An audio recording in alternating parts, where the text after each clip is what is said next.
Chapter 962. Seeing the two crystal coffins, everyone gathered around. One of the coffins was completely damaged. Only the upper half of the corpse was left, and the lower half was missing. Looking at the wound, it looked like it had been smashed by a stone. Although the remains of a spirit wheel expert couldn't be destroyed easily, it would be a different story if there was a nuclear bomb exploding on the head. The other coffin was relatively intact, and the corpse inside was mostly intact. Although these two corpses weren't intact, their faces were completely preserved. At a glance, everyone could tell that the appearance of these two bodies was somewhat similar to that of the chief of the Temple of Heaven. The 21st chief of the Faidu Temple and the 29th deputy chief of the main temple. When Xiaoxing glanced at them and immediately recognized their identities. The 21st chief of the Faidu Temple. Isn't this? Everyone already knew that this was the disciple of the mummified corpse below. According to Zhongshang, this was the body vessel of the chief of the Temple of Heaven, Qinglan. They didn't expect her body to still exist in the Temple of Heaven and be so well preserved. The Temple of Heaven is gone. We dug down and found these two. There was a secret room under the Temple of Heaven that we never knew existed, someone said. Fei Yin glanced at it and said with a relaxed expression, just in time. Everything will be clear once we cut it open. Ren Baqian also stood aside curiously, waiting to see what it would look like after it was cut open. These foreign races controlled the human body through the brain. Everything was no different from a living person, which gave Ren Baqian a strange feeling. It inexplicably made him think of a Gundam. The foreign races were the pilots and the human body was the Gundam. He didn't expect the fantasy of the comic to be presented in front of him in such a way. It was somewhat ironic. Not far away from him, the crowd had already tossed half a coffin lid to the side, revealing half a body. These two bodies were soaked in an unknown liquid, someone said after checking the wound. Someone checked the wound and said, if it was an intact body, this kind of liquid would not stick to the body. However, there would be some residue in the wound on the damaged body. Su Wuming looked at the two bodies solemnly, stretched out his finger and drew a line in the air. A sword intent popped out from his finger like an invisible sword cutting through the air. A line suddenly appeared horizontally from the bridge of the nose on the head of the half-body. Someone reached out and gently plucked the upper half off. Hiss. The room was instantly filled with the sound of people gasping. Everyone's expression changed. Half of the head was covered in a greenish-black liquid. Most importantly, there was still half a person in the greenish-black liquid. It was half the size of a finger. Su Wuming's sword just happened to slash across the waist of the little person. Both its hands and lower body disappeared, while its upper body was indistinguishable as to whether it was a man or a woman. The little person's entire body was wrapped in a greenish-gray liquid, and it seemed to feel pain as the lower half of the person's body was still trembling slightly. It really is an outsider. This thing is alive. Everyone cried out. There was a foreign race in a human's mind. This scene was enough to shock everyone, not to mention that the foreign race was alive. The half-human's face twitched slightly, and his eyelids trembled. Everyone raised their guard. These things were using humans as containers. Who knew if they would suddenly wake up and counterattack? Ren Baqian immediately hid behind Zhongshang and used him as a meat shield. However, that did not happen. The half-human trembled a few times and then stopped moving. After a while, someone said, "It's dead." Ren Baqian peeked out from behind Zhongshang and confirmed that there was no threat. He then went to the side of the head that had been cut open and looked inside. He saw a greenish-black liquid slowly flowing out, which looked very viscous. The lower half of the foreign race's body was inside. What caught Ren Baqian's attention was that this foreign race actually had a tail, or rather a bundle of tails. Countless white filaments extended from the tailbone and pierced into various parts of the head, making half of the head look like it was covered with spider webs. Ren Baqian guessed that this was how this foreign race controlled the human body, which was indeed similar to the jade-waisted slaves. Before the jade-waisted slaves matured, they also lived in the human body. However, they had almost no reaction to the outside world, had no ability to think, and were completely like walking corpses. The one in front of them was much more advanced. Everyone in the room was speechless for a long time before they burst into an uproar again. Now that everything had been proven, everyone was no longer the same. They didn't expect that one of the founders of the Temple of Heaven was actually a foreign race. They didn't expect that the Temple of Heaven had been controlled and toyed with for thousands of years. How could these people, who had always been secretly controlling the direction of the human race, endure this?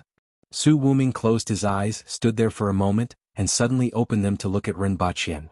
I have nothing to say now. I just have one more thing to ask. Can the human race succeed? Of course. Rinpoche looked quite relaxed.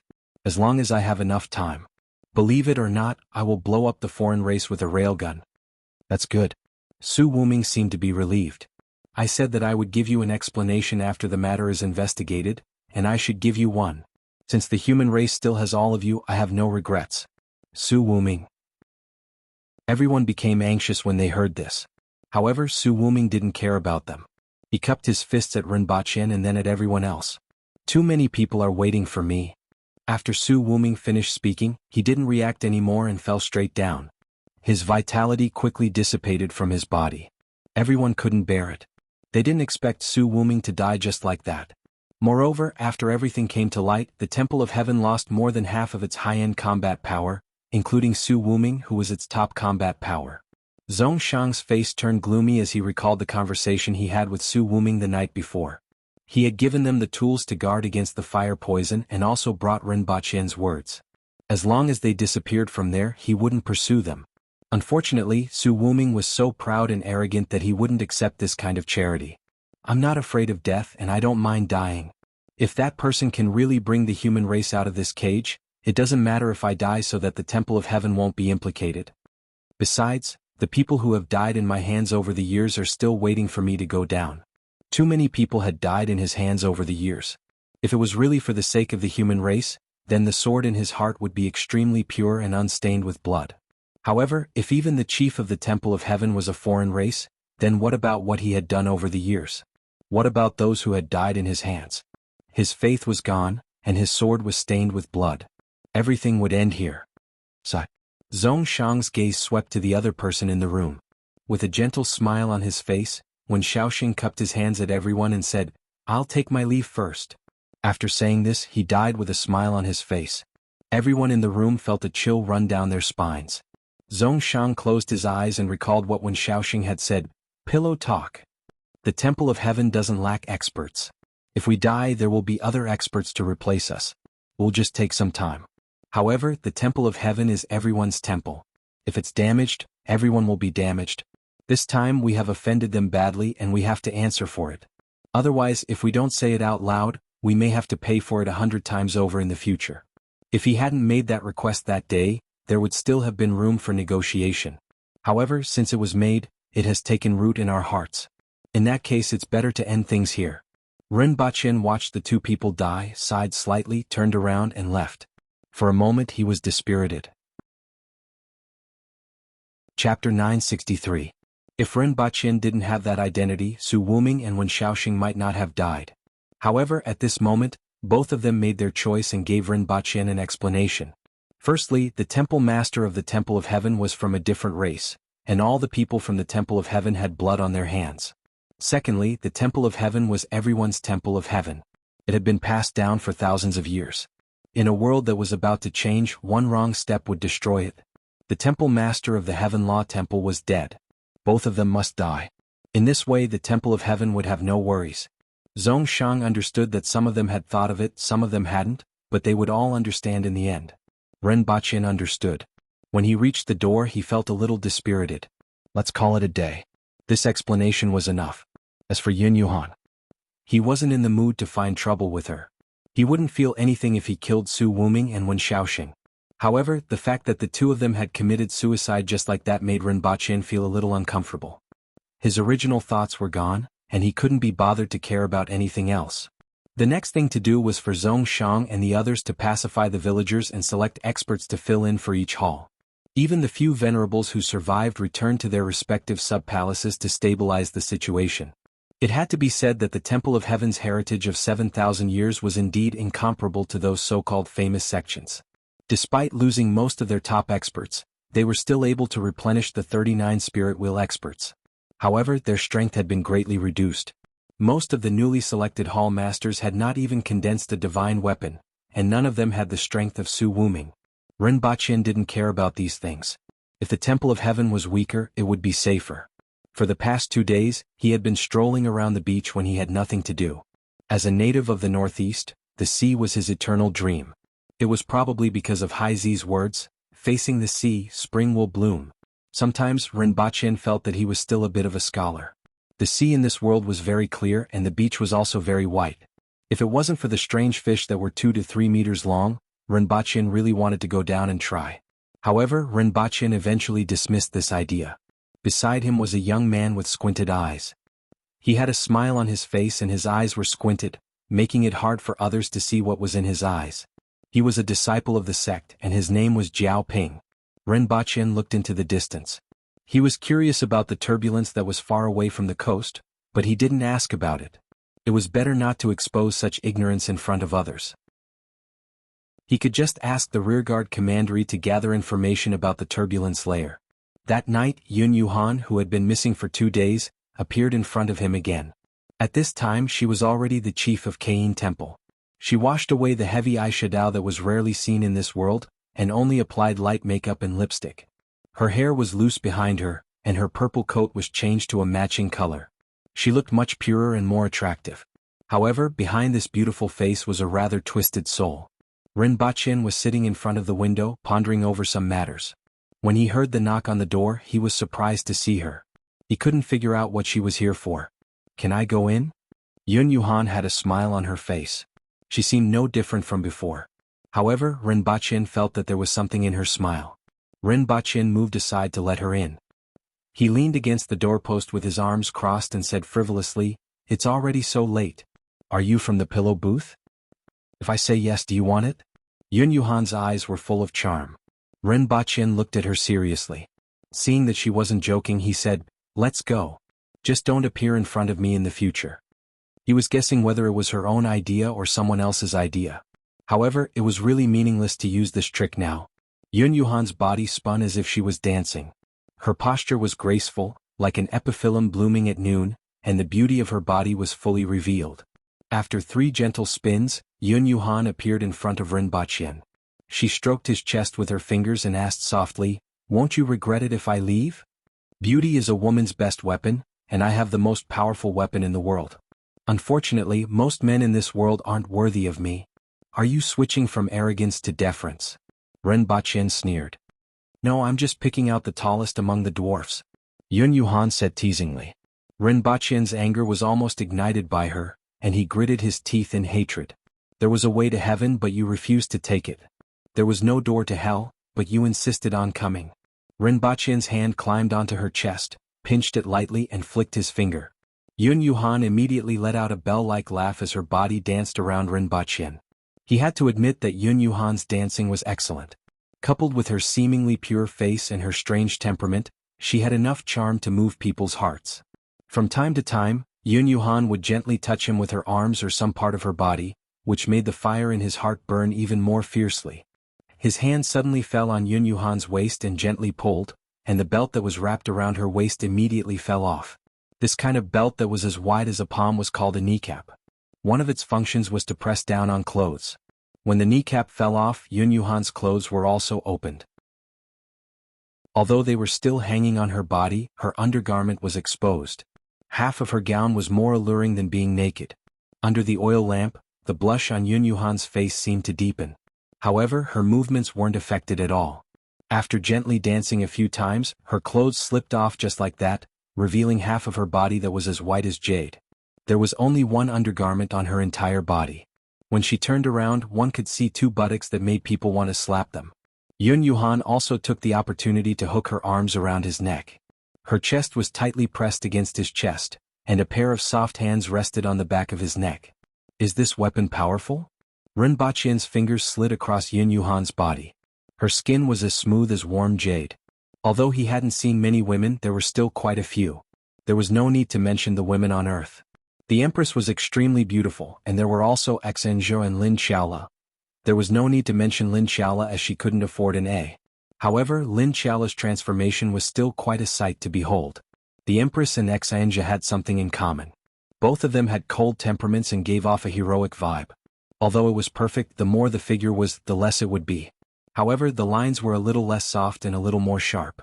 After all, Aboriginal women were always full of wildness. However, the person in front of him was different. She gave off the feeling that she could be rubbed into her body. In general, Yun Yuhan might not be stronger than the Empress, but she wasn't bad either. The important thing was that she was a completely different type from the Empress. With such a woman clinging to him and only wearing an undergarment, the rest of her skin was exposed in front of him, allowing him to do whatever he wanted. Rinpoche felt the anger in his heart grow. With a flick of his finger, the strap of Yun Yuhan's undergarment was broken. The upper half of the undergarment immediately fell and got stuck in front of her chest, sticking closely to him. "Will you regret it if I leave now?" Yun Yuhan asked in a charming voice. "Where do you want to go now?" Rinpoche flipped his palm, and a metal chain came out from his palm, firmly entangling Yun Yuhan. "Even if you don't tie me up, I won't run away." Yun Yuhan chuckled. The cold touch gave her goosebumps. "That's hard to say."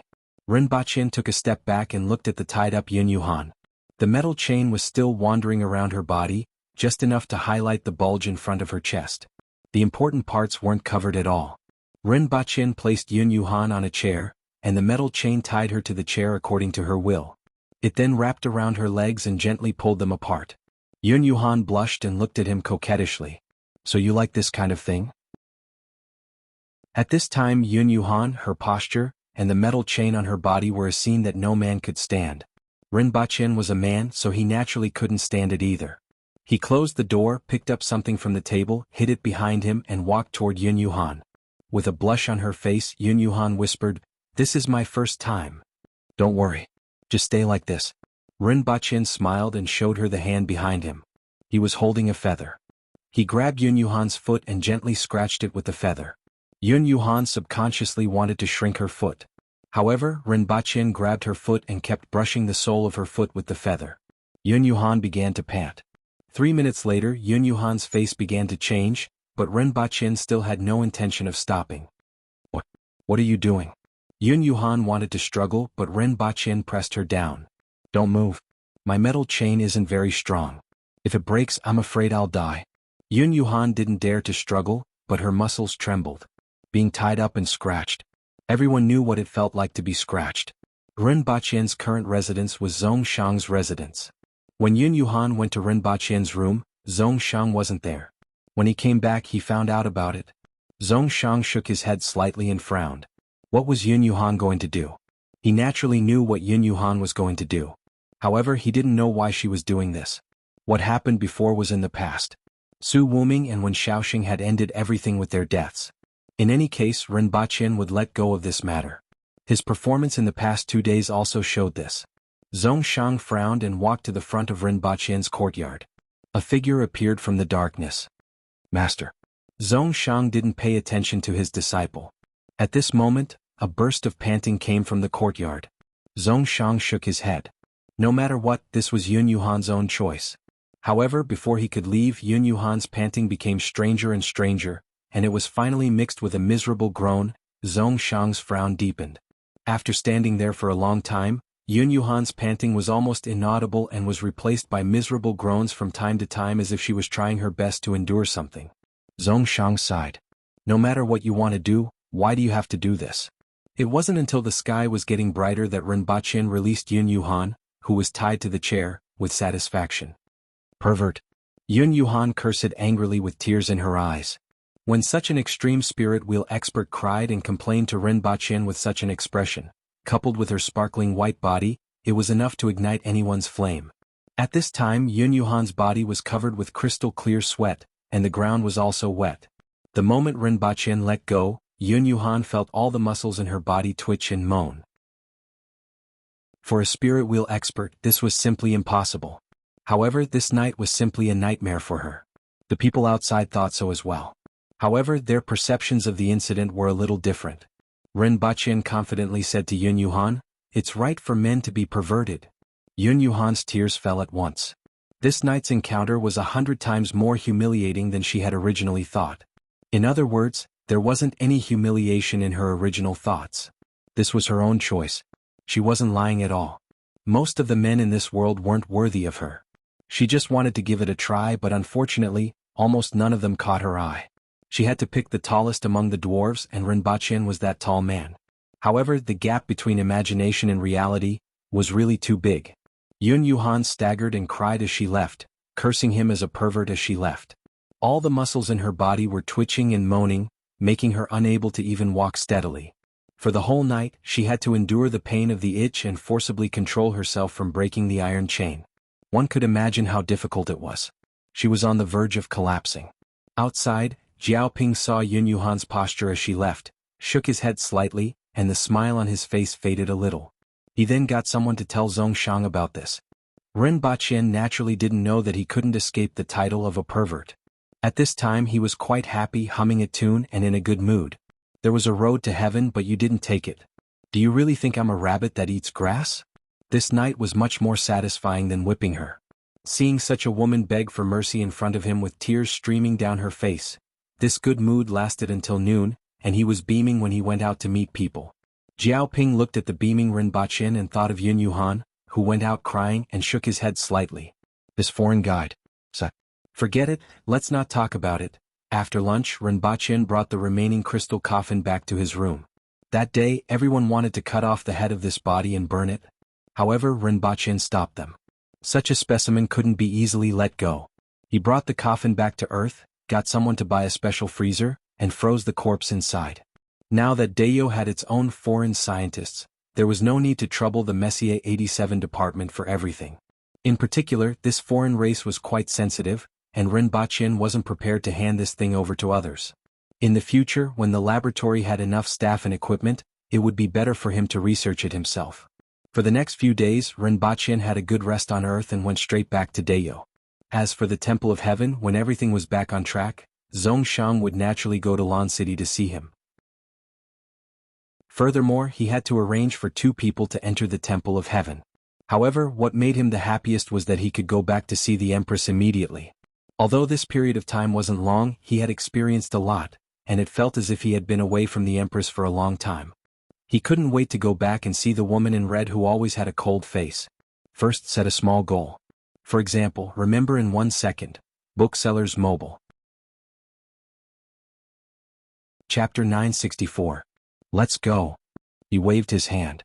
Anyway, we'll see each other after a while. Indeed, I also want to see the current Lan City and what the Sleepless City looks like. Zhongxiang laughed. In addition to Ren Baqian, Zhongxiang and a few of the sub-temple chiefs were around, and the rest were busy with the affairs of the Temple of Heaven. After such a huge change, the remaining people were so busy that their feet never left the ground. Ren Baqian put his hands behind his back and looked up at the sky. The weather was pretty good. Dark clouds stretched for miles, and not even a trace of the sun could be seen. Fortunately, they had prepared a horse carriage. Although it wasn't fast, there was still a place to shelter them from the wind and rain. Although Zhongxiang asked him to stay until after the rain, he was no longer in the mood to stay any longer. Ren Baqian nodded at everyone, turned around, got into his car and returned to Dayo. There were 2 carriages in total, and one of them was the Fushi Palace Master Fei Yin, a graceful woman with a black veil covering her face. However, Ren Baqian had seen half of her face when she turned around. It was covered with red wounds that were the size of a baby's mouth. The wounds crisscrossed and looked somewhat terrifying. Less than an hour after they set off, bean-sized raindrops began to fall from the sky, hitting the carriage with pitter-pattering sounds. The dark clouds in the sky seemed to be pressing down on their heads. The 2 carriages also stopped by the roadside. In such a heavy rain, the coachman was an expert and could see the road clearly, but the horse could not. "Come in and take a seat," Ren Baqian said. Jiao Ping sat in the carriage and placed the oil jacket and bamboo hat aside. The oil coat was a kind of tree oil that was applied to the surface of the clothes. It was considered a raincoat in this era, but it could only protect against drizzling rain. In just a moment, Jiao Ping's body was penetrated. "This is..." Jiao Ping looked at the lines of words floating in the air in the car, and surprise flashed in his eyes. "It's a book from our place." Ren Baqian laughed. Ren Baqian had brought the projection books back to kill time. Now that the 3D projection chip had been miniaturized and the technology was more mature, the previous transitional equipment that used spray as a projection carrier was naturally eliminated. Jiao Ping looked eagerly at the words floating in the air. Even though he had no idea what was written on them, this scene was enough for him to look forward to Ren Baqian's world. Ren Baqian smiled and continued to look at the words in front of him. He is reading a mystery book. As he watched the familiar scenes and plot of the story, even though he was in another world, he felt like he was still on Earth. However, some of the things that appeared in the book were still vague. Although he would learn about the changes on Earth every time he returned to Earth, there were all kinds of new technologies and products on Earth in the past 10 years. There were too many things that he had not come into contact with. For example, Ren Wanyan's New Century Company had launched a music game. In the game, players would use various weapons to cut down incoming blocks to the beat. That's right, this was a virtual reality game that was popular more than a decade ago. If it weren't for mind control technology, virtual reality technology would have become a national product. However, after the birth of mind control technology, the largest virtual reality technology companies fell from the clouds to the bottom in just a few years. No matter how immersive virtual reality was, it was still fake. Mind control technology, on the other hand, could turn the false into the real. By directly projecting it into the mind, it could allow people to have the same feedback as reality. Therefore, in a short period of time, it replaced the near-mature virtual reality. This was the case with the newly launched game. Back then, virtual reality equipment was all the rage. At this time, it had been transferred to mind control equipment and immediately became the most popular game. Not only could people follow the rhythm of the game and hack at the oncoming balls, but they could also practice the accuracy, strength, evasion, and reaction ability of their attacks in this way. It was said that Ren Baqian's parents learned a set of swordsmanship from it. When the two swords were combined, they were invincible. Ren Baqian was at a loss when he heard this news. After watching the video, he pondered for a long time and came to a very tangled conclusion that he might not be a match for his parents. This was just an example. Over the past 10 years, the technological development of Earth had never stagnated, but Ren Baqian hadn't kept up with these changes. This feeling of disconnection often appeared in Ren Baqian's mind. After 4 days, Ren Baqian finally returned to the border between Great Xia and the Yun nation. This journey took half a day, but the return journey took 4 days. Firstly, the carriage was slow. Secondly, they had to cross the mountains to get here, but they had to take the official road to get back. Ren Baqian also paid attention to the official road of Great Xia. It was mainly paved with stones that were about 50 centimeters thick. The road was about 3 meters wide, was a little shabby, and was very bumpy when the carriage ran over it. Great Xia had 4 border checkpoints in this area, namely Helong City, Mizhan Pass, Pingxiang City, and Jinghong City. Originally, there were 200,000 soldiers stationed there. However, there were only 50,000 of them now. These 50,000 soldiers were currently cowering in the city, trembling. The generals of several cities lingered at the top of the city walls every day and didn't dare to relax. The reason was the 30,000 Aboriginal soldiers below the city walls and the huge flag with the words Dayo written on it. When the Great Xia general who was stationed here learned that Dayo had led the army to attack, his hands trembled and he almost pulled out his beard. An army of 200,000 soldiers might not be able to stop 30,000 Aboriginals, let alone 50,000 soldiers that were distributed in 4 cities. The flag in the Aboriginal army made the Great Xia general's face turn pale. The Aboriginal army normally didn't fly this kind of flag when they traveled. This kind of flag would only be flown under one circumstance, when the Emperor of Dayo personally led the army. Qi Zhixiao was in this army. This time the Great Xia general really pulled out a bunch of his beard. However, he couldn't care less. He hurriedly rushed to the top of the city wall and looked down. After which, he arranged most of the troops at the front with a pale face, turned around and went back to drink and get ready to get drunk. However, to everyone's surprise, the Aboriginals didn't attack the city. They didn't go anywhere else either. Instead, they set up camp not far away from the city. This made the people of Great Xia rack their brains, but they still couldn't figure out what exactly they wanted to do. While carefully observing the movements of the Aboriginals, he quickly sent a letter to the imperial court to ask for help. Of course, he also knew that it was useless to ask for help as the imperial court simply didn't have any soldiers to send. All he wanted was for the imperial court to treat his family well. For the next few days, none of the Great Xia generals could rest well. They were afraid that the evil star not far from the city would suddenly attack. Only the general who led the army was the calmest. He drank wine all day long. In any case, if they didn't die, they would live forever. They couldn't defeat them, so they could only resign themselves to fate. After 6 days, while the people of Great Xia were feeling uneasy, they saw 2 carriages coming from afar. They passed by the city wall and directly entered the Dayo barracks under the leadership of a group of winged cavalry warriors. At this time, the people of Great Xia finally knew what this Dayo army was here for. They actually ran to the border checkpoint of Great Xia to pick up people. They didn't pay any attention to them at all and directly ignored their existence. This made them feel extremely humiliated, but at the same time they felt a little lucky. The other party really wasn't here to fight. Then they became curious. With such a large force and Qi Zhixiao personally coming out, who exactly are they welcoming?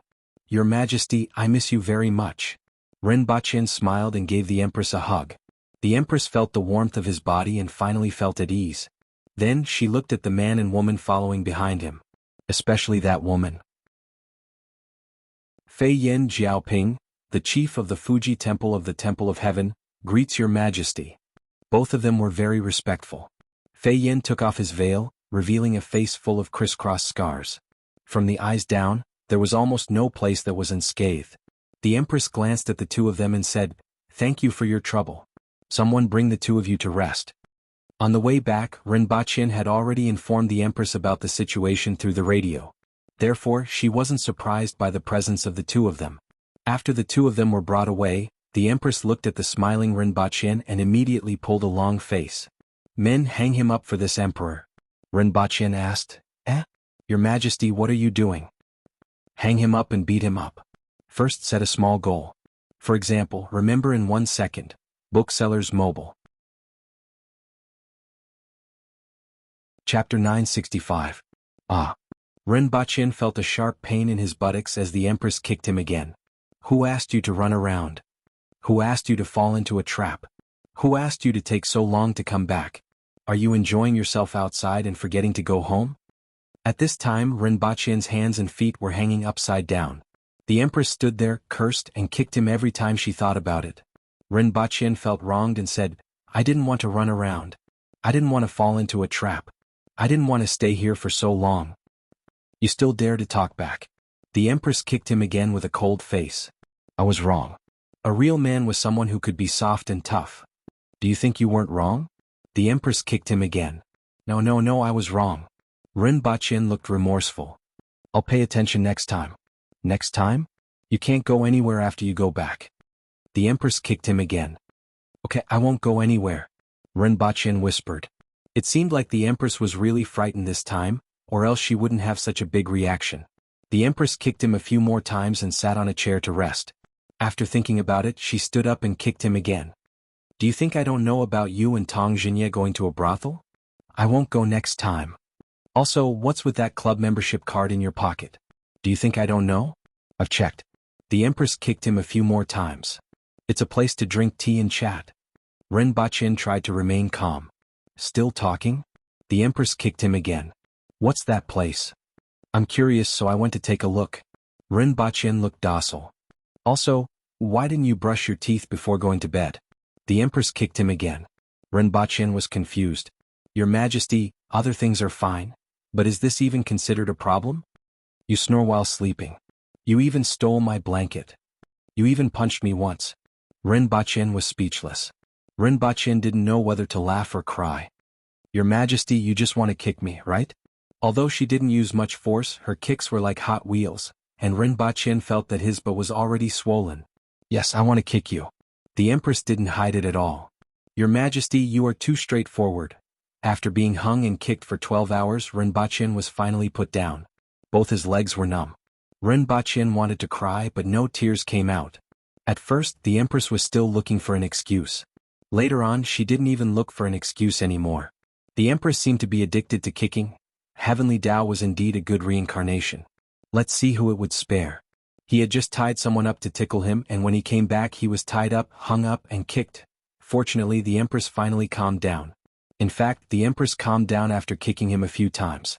She only wanted to kick him after that. She lay on the bed and closed her eyes for a while. When she woke up, the pain had finally subsided. Fei Yin and Jiaoping bade farewell and returned to the Temple of Heaven, while the army turned around and returned to the Yun Nation. Right now, the army was still in the territory of Great Xia. He couldn't always treat this place as his own territory. On the way back, Rinpoche finally understood what had happened during this period of time. For example, Lin Xiaola and Xenjia. You don't have to persuade me. The punishment has already been meted out. How can it be changed overnight? Seeing that Rinpoche had the intention to speak, the Empress immediately stopped him. Moreover, meritorious service will be rewarded, and mistakes will be punished. If the two of them are not punished, it will seem like I'm not clear about my rewards and punishments. Rinpoche spread his hands. The Empress's words had left him speechless. At that time, in his opinion, the two of them didn't do anything wrong. It could only be said that the other party's preparations were too unexpected. However, this matter was already a foregone conclusion. He could only visit the two of them when he had the time. Fortunately, with their status, they wouldn't suffer any grievances even if they went to the mine. Especially Lin Xiaola. As for Li Yuanzhu, he would write her a letter another day. As for Lin Yu, forget it, he would just ignore her. What Ren Baqin really cared about was another matter, which was the order that the Empress had once given. The Yun nation, which had just settled down, was once again stirred up by this sudden blow. On the way back, Ren Baqin deliberately entered two cities. Although the people in the cities were still doing what they were supposed to do, he could still see some clues from their eyes and some of their avoidance reactions. Ren Baqin couldn't do anything about this matter. He could only continue to stabilize the Yun nation and use time to change the minds of the people there. Your Majesty, do you want to visit them incognito? Ren Baqin suggested excitedly. Just the two of us. We can understand the situation of the Yun nation in detail so that we can have a good idea in the future. Do you mean to let me run around with you with such a big belly? The Empress glared at him. Ren Baqin was suddenly speechless. Well, the Empress's belly wasn't big yet, and it looked like she was only 5 or 6 months pregnant. However, it was indeed inconvenient to go out. This suggestion was rejected, and the Empress now strictly prohibited Ren Baqin from running around. In the end, they could only enter the city when they were close to it to see the living conditions of the people of the Yun nation. As for the invitations from the warlords of the Yun nation, they were all rejected. It took them a few days to return to Pingdu. After resting for a day, they set off again. The Empress sat in the carriage, lifted the curtain, looked at the wide road outside and praised, "This road is really well built." The road from Lan City to the Yun nation was a 4-lane cement road that was nearly 10 meters wide. Walking on it, one could see everything in front and behind, and the wide road made one feel at ease. Apart from other things, just the width of the road alone was incomparable to any other country. One had to know that the official roads in Great Xia were only about 3 meters wide, and the important areas were only 4 meters wide. After all, quarrying and building roads required a lot of manpower and material resources. Mining, chiseling, and transporting were all very time-consuming and laborious. As for the smoothness of the road, it was needless to say. There were almost no bumps on this kind of cement road, which minimized the wear and tear of the vehicles and the fatigue of the people. At the same time, the speed of the vehicles could be greatly increased. The people of the Yun nation were astonished by just looking at this road. This is only the first road. In the future, such roads will be paved all over Dayo, Ren Baqin said with a smile. Your Majesty, it's your turn. The Empress turned to look at the chessboard and asked, "Where's my elephant?" "We exchanged our stones before." Ren Baqin pointed to the side. "When did you exchange it?" "Why don't I remember?" The Empress looked at him with a calm face. "Just now. You kicked my pawn and I sent it flying with an aerial cannon." Ren Baqin felt that the Empress's memory was worrisome. Could pregnancy affect her memory?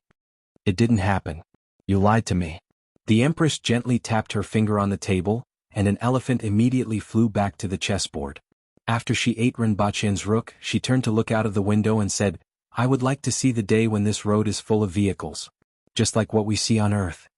He stared at the chessboard and gnashed his teeth for a long time. Then, he used his horse to kick away one of the cannons from the Empress before laughing heartily and saying, "Very soon, Your Majesty will be able to see tractors running around. Your Majesty, your cannons are gone." The Empress turned to look at the chessboard and then at him. "How did your horse kick away my cannon?" "It's here." "No, your horse was there." The Empress placed his horse back in the position it was in a few games ago and said, "You are becoming more and more shameless in chess recently." Ren Baqin was speechless. "Your Majesty, are you sure you're not talking about yourself? Can we play chess for a while?" After a while, the Empress said, "Checkmate." Ren Baqin grinned. He couldn't continue this game. "You lost, so you have to promise me one thing," the Empress said. Ren Baqin sighed and said, "Please say it, Your Majesty." "Come dance a striptease for me." The Empress lay horizontally in the chariot, supported her head with her arm, and looked at Ren Baqin with great interest. First, set a small goal. For example, remember in 1 second. Booksellers Mobile. Chapter 966. After returning to Lan City, he wanted to settle various things, but the Empress dragged him into the palace hall. It took a full 7 days before he was carried out. After a round of emergency treatment by the clinic, Ren Baqin recuperated for 2 days before he started to deal with all kinds of things while trembling. He hadn't been gone for long this time, only half a month, but 9 days had passed since he had returned. That was close to a month's time, and there were many things that he had to deal with. The laboratory, the rearguard commandery, the Department of Commerce, the new city, and the academy were all busy for a month. During this period of time, the commander of the palace guards had also changed. It was a woman called Jiang Ningyun. Ren Baqian had seen this woman before. Back then he had participated in a lantern-grabbing contest after the New Year's, and he had been smashed by someone with flying shoes. That time the champion was Jiang Ningyun. She was a talented commoner, but her strength was on par with Hong Xian's. After that, she joined the Protectorate of the Northeast and reached the Cardinal Heaven level within a few years. She had outstanding military exploits and was now transferred back by the Empress to be the commander of the Imperial Guards. The Aboriginals didn't have ugly women, and Jiang Ningyun was the same. She was full of wildness and beauty, and there was a heroic spirit in her eyes. Especially since he had just been transferred back from the Yun Nation, the smell of blood lingered on his body for a long time. However, Ren Baqian still felt that the bespectacled lady was more pleasing to the eye. It was already July in Deyo. Ren Baqian counted with his fingers and realized that he had been in this world for exactly 6 years. When he first arrived, it was July of the 70th year of the Deyo calendar. Now it was July of the 76th year. Calculating his age, it took Ren Baqian quite some time to figure it out. After all, he had to travel back and forth and it was a little complicated. He was already 35 years old. As for the Empress, only 6 years had passed and she was only 29 years old. As time passed, this gap would only widen. Of course, the age gap between him, his parents, and his younger brother was the same. He had a unique timeline that was different from everyone else. Whether it was the people of Earth or the people of this world. It sounded awesome, but Ren Baqian felt that it was rather bitter. He wandered between two worlds, but he was different from the people of each world. The reason why she felt this way was mainly because of what Ren Wanyan said. "Brother, you are 43 years old, right? Why does he look so young? You look younger than me?" 18 years had passed on Earth. On the other hand, Papa Ren and Mama Ren only had one thought. "You're already 43 years old, when are you going to have a son?" Even Wan Yan's son is already 4 years old, but there's still no movement here. If there was really a problem, he could just go for artificial insemination or simply artificially cultivate the baby. This was also a new technology nowadays, directly cultivating babies outside the body. It was different from test tube babies. In test tube babies, the embryos had to be transferred to the mother's body to be incubated. However, artificially cultivated babies were born outside the body from the beginning to the end. It was highly controllable. Ren Baqian was also very vexed by their thoughts. For the elderly, there was nothing more important than having children. Especially in a situation where he didn't lack anything and didn't have to worry about anything, the hope of playing with his grandchildren was greatly expanded. He wanted to say that the Empress was already pregnant, but only God knew when she would give birth. She was already 31 months pregnant, which was 3 times longer than a normal woman's pregnancy, but there was still no sign of her giving birth. "Your Majesty, how is our son?" The first thing Ren Baqian did when he returned to the palace from outside the city was to touch the Empress's belly. As for listening to the baby's heartbeat, he didn't care as he couldn't hear it.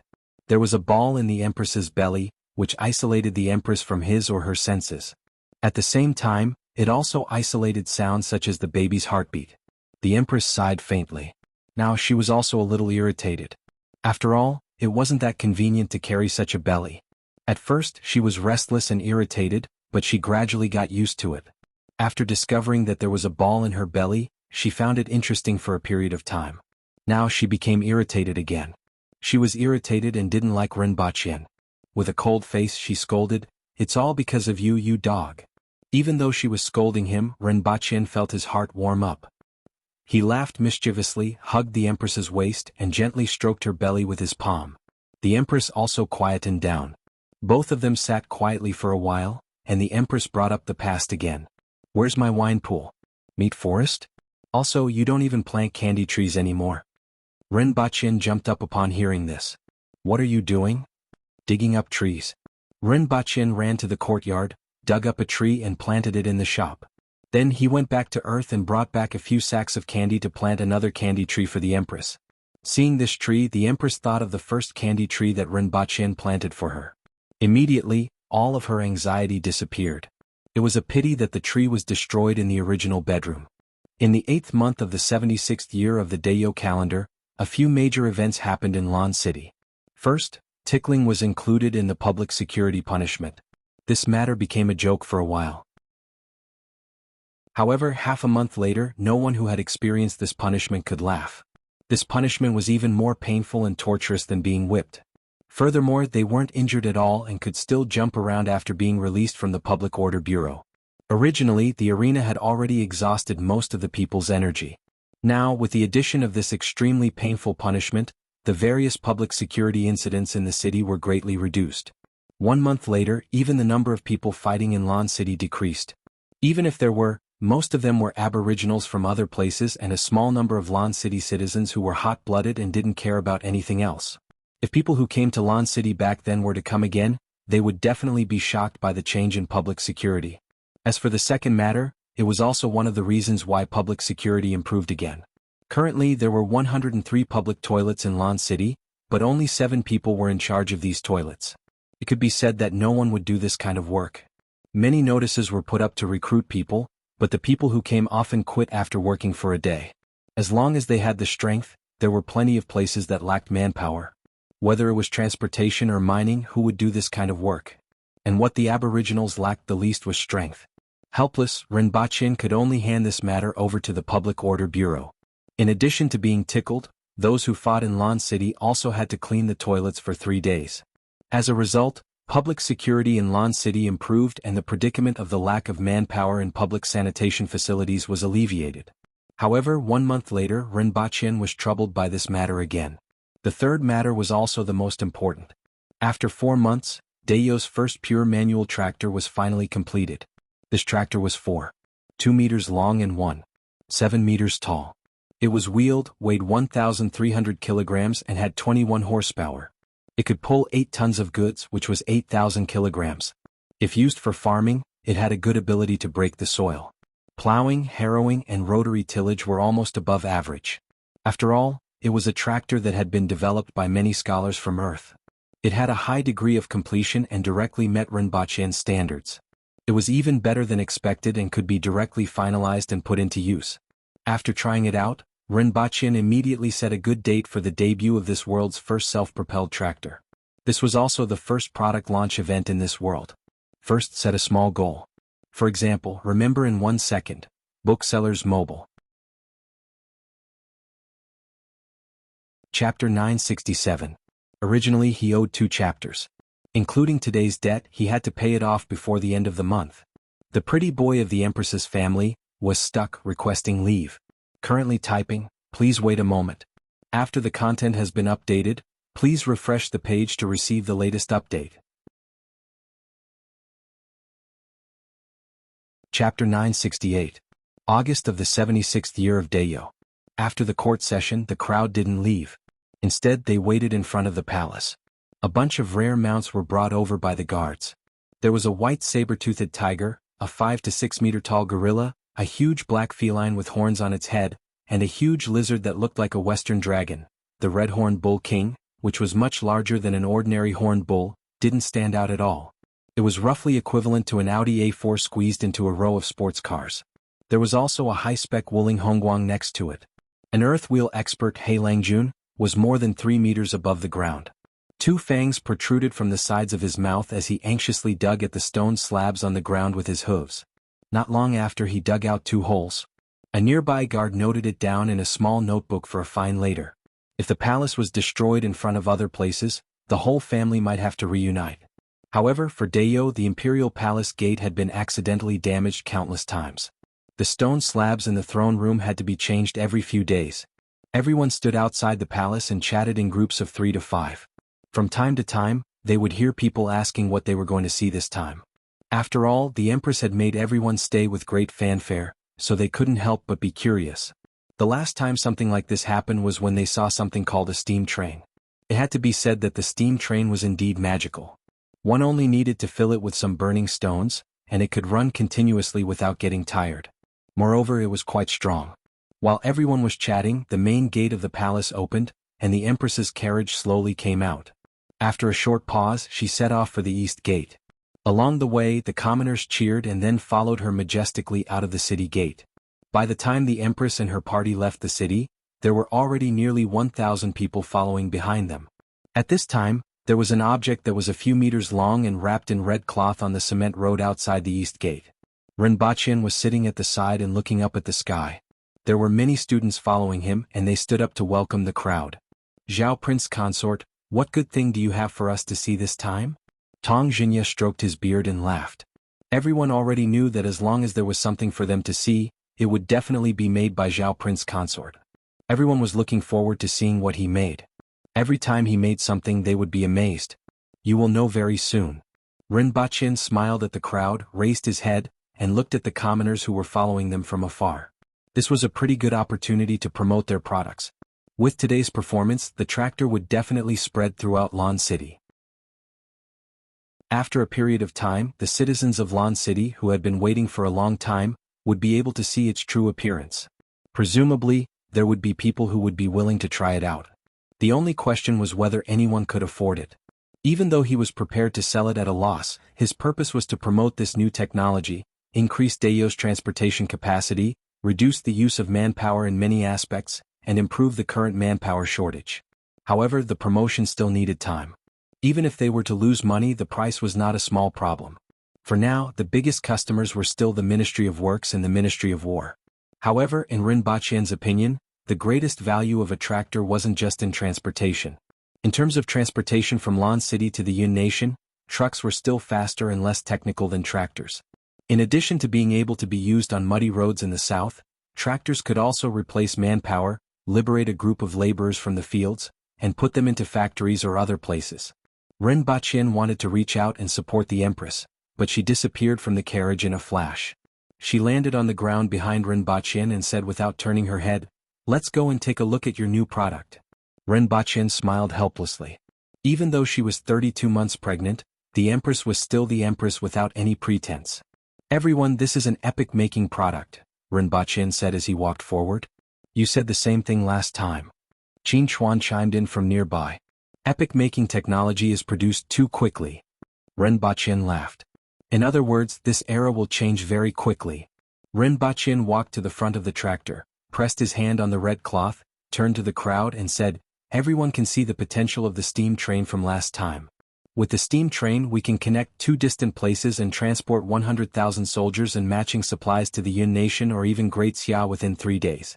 This has completely changed the previous concept of war, where the army and horses have to be mobilized before the provisions are deployed. In the face of war we can have faster reaction speed and better mobility. The problem is, where will the war come from and who will it fight?"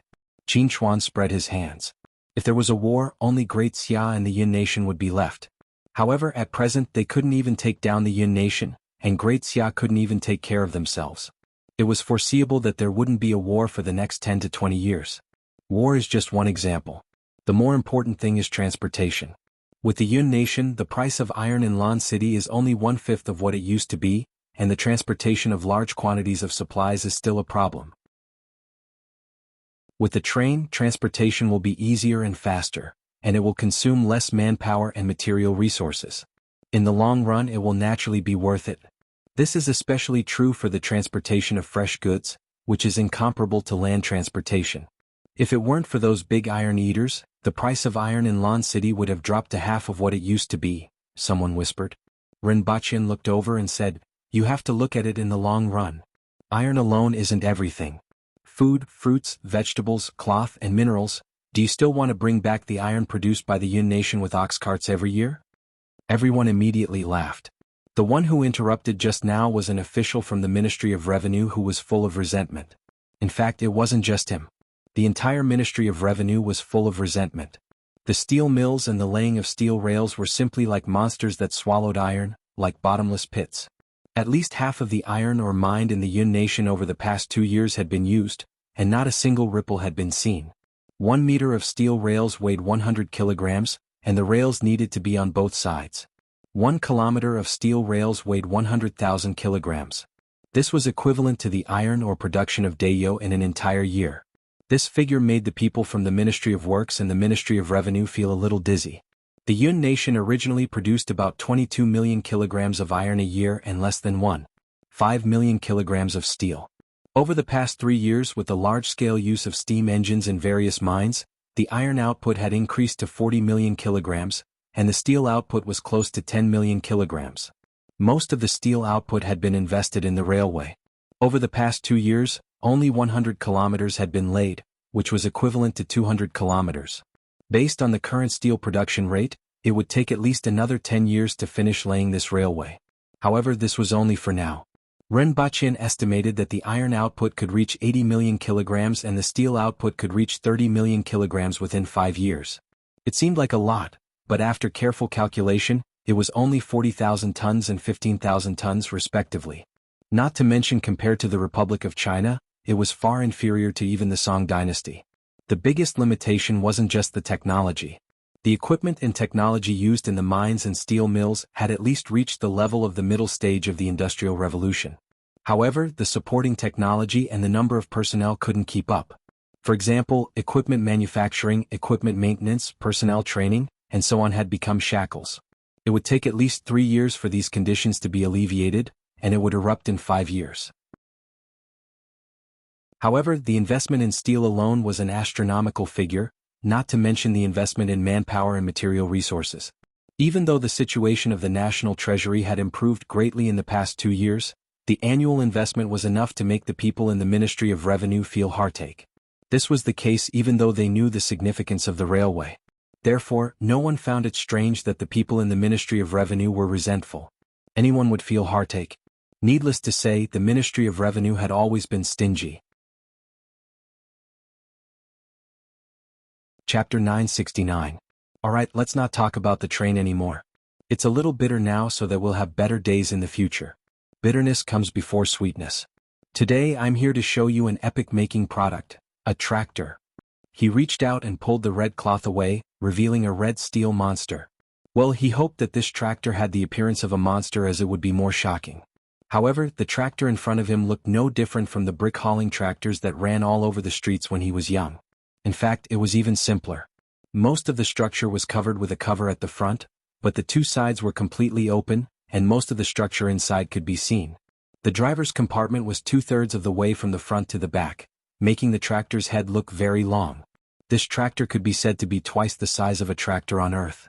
On one hand, it was because the current level of forging in Dayo was relatively low, and it was difficult to make the engine too small. On the other hand, it was because of the large fuel tank. Obviously, a large fuel tank was very practical in this world. Although he felt that this tractor looked a little lame, everyone was still very interested in it. After all, such a steel creation could be seen from the side that its structure was very complex and full of the style of technological fantasy. What is this used for? A miner? Or is it made of steel? Everyone walked around in a circle and discussed. Why is this thing so weak? Lian Liang held the round handle and waved it above his head. Ren Baqian's face immediately darkened.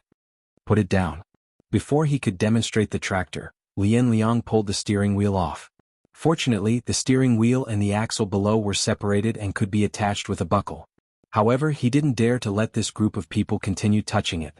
After chasing everyone aside, Ren Baqian sat on the tractor without saying anything and said to the Empress, "Your Majesty, let me take you for a ride." The Empress sneered. Did he think that she didn't know what a tractor was? However, even though she said that, she was still a little interested. After all, this wasn't Earth. This was Dayo, and this tractor was labeled, "Made in Duao."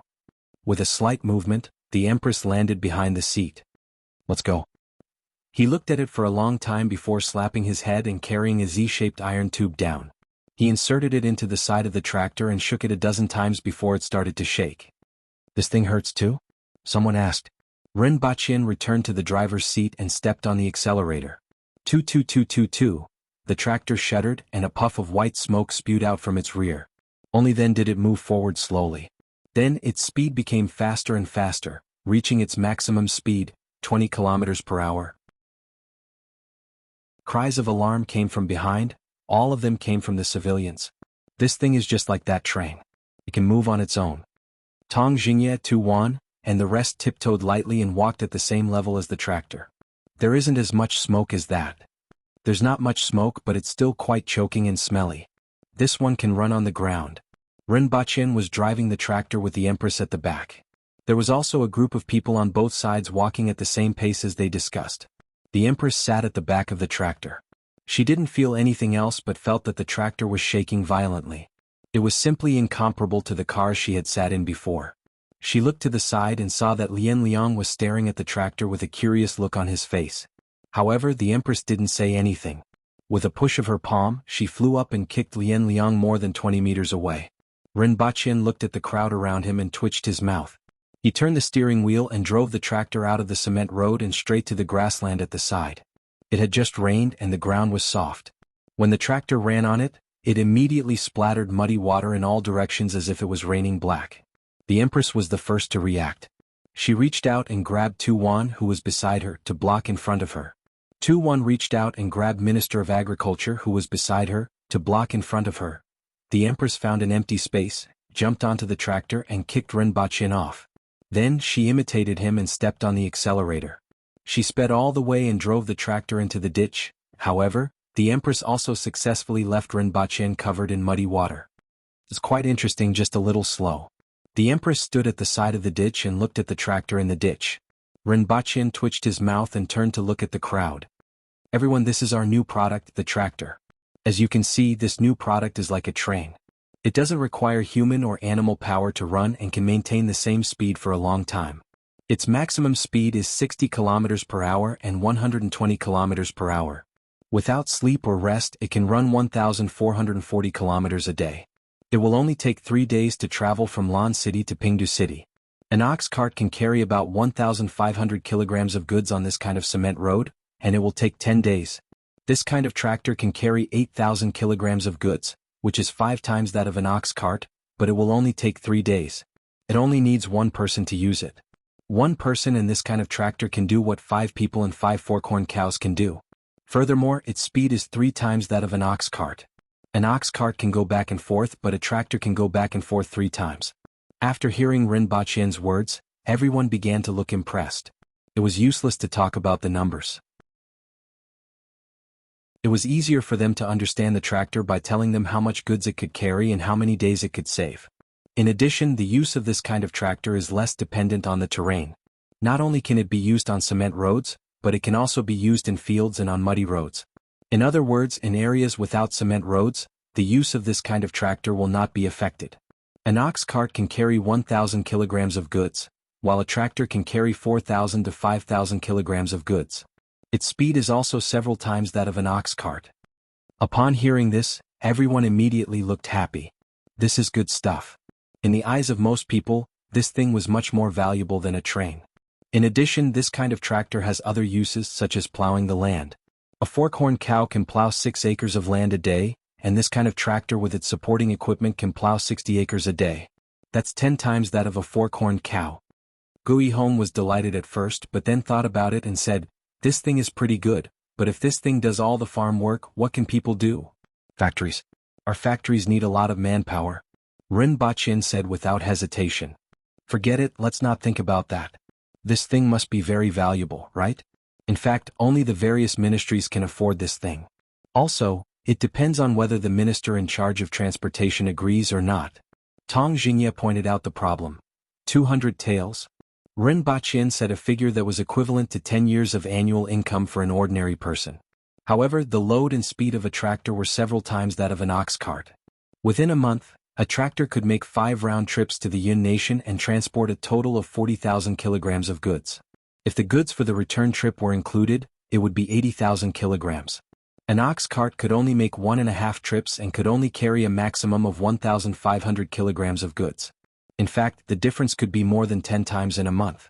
In other words, the money could be earned back in a year at most. The same was true for plowing the land. On plowing the land, a tractor could carry 10 people. Based on this calculation, the money wasn't considered expensive. "How much?" Gui Hong picked his ear and asked. The others also looked incredulous. This thing was actually only 200 taels? The iron used on this thing would probably cost more than 1,000 taels of silver, right? Baidu search 081 Chinese network yen. No advertising message. Chapter 970. 200 taels of silver. Not to mention everyone, even the Empress felt that it was incredible. The tractor weighed 1,300 kilograms, and the metal products alone weighed more than 1,100 kilograms. not to mention the accompanying rotary tiller. In Dayo, a steel knife that weighed 10 kilograms cost about 15 taels of silver. The value of the iron was equivalent to 10 taels of silver, which could be said to be equivalent to 2 kilograms of steel. 1,100 kilograms of steel and the rotary tiller were worth at least 600 taels of silver. Not to mention the expensive rubber, the manpower and material resources consumed by the tractor, and the technical content involved. The merchants of the Yun nation wouldn't even blink if such a rare thing were to be sold for 2,000 to 3,000 taels of silver.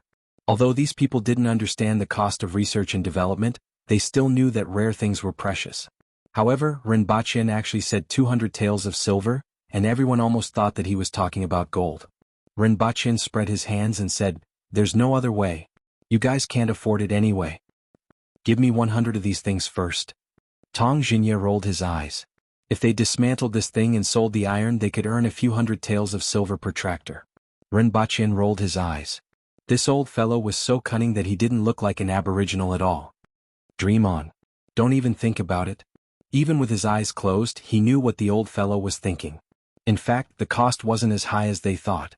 The first batch of tractors was mainly used for transportation to and from the Yun nation. With the improvement of transportation capacity and reduction of wear and tear, the price of iron ore could be further reduced. It was expected that the price would drop by half in a short period of time. Such a tractor, together with manpower and material resources, would probably cost more than 200 taels of silver. 10,000 tractors would cost more than 2 million taels of silver. How long would it take to produce 10,000 tractors? It would be good if they could produce 60 to 70 tractors in a month. With the familiarization of the craftsmen and the application of various assembly lines, the first year's output was expected to be up to 2,000 tractors. Rinpoche's requirement was to double the output in the second year and again in the third year. It would take 3 years to produce 14,000 tractors. How much change could 14,000 tractors bring to Dayo? At least 140,000 people could be liberated. How much benefit could these 140,000 people bring to Rinpoche? The simplest way was to put 140,000 laborers into the factory, which could produce a large number of products from the production line. This included tractor production, which could be increased again. If these products were sent to the Yun nation through the greatly improved transportation capacity, they would be able to make a huge profit. As for the common people, they could also increase their income through additional factory labor and long-distance transportation, increasing their spending power. Weren't all the fresh goods in Dayo's market the products of the Imperial Trading Company? Like spices? Like glass products? For example, a series of products that were about to be launched into the market to improve people's livelihood? The tractor was losing money, but everything else was making high profits. In this way, a large portion of it would flow back into his pocket. In the long run, the lives of some of the commoners would improve. Through the factories, they would be able to train a large number of skilled workers. They would also be able to earn back what they had lost through other means, and Dayo would become more prosperous. Everyone had profited. Of course, these words were not meant to be said to these people. It's fine if I get 2 for myself, but don't even think about getting more. This is to support a portion of the people, not to let you take advantage of loopholes. Rinpoche smiled at everyone. Her Majesty is willing to use this money to let the people of Dayo live a better life. However, if you have any ill intentions, you will be robbing the money that Her Majesty is using to support the people. As for the consequences, there was no need to say the consequences. Everyone immediately understood what Rinpoche meant. Her Majesty took out money from the imperial treasury to subsidize the commoners, which was a good deed. However, if they dared to stretch out their hands, Her Majesty could chop off their claws. Feng Ho Gui Hong and the others lifted the tractor out of the ditch. Rinpoche inspected it and found that the quality was indeed in line with his requirements. It was sturdy, durable. When it fell into the ditch, only the outer shell was slightly damaged and it could still be driven.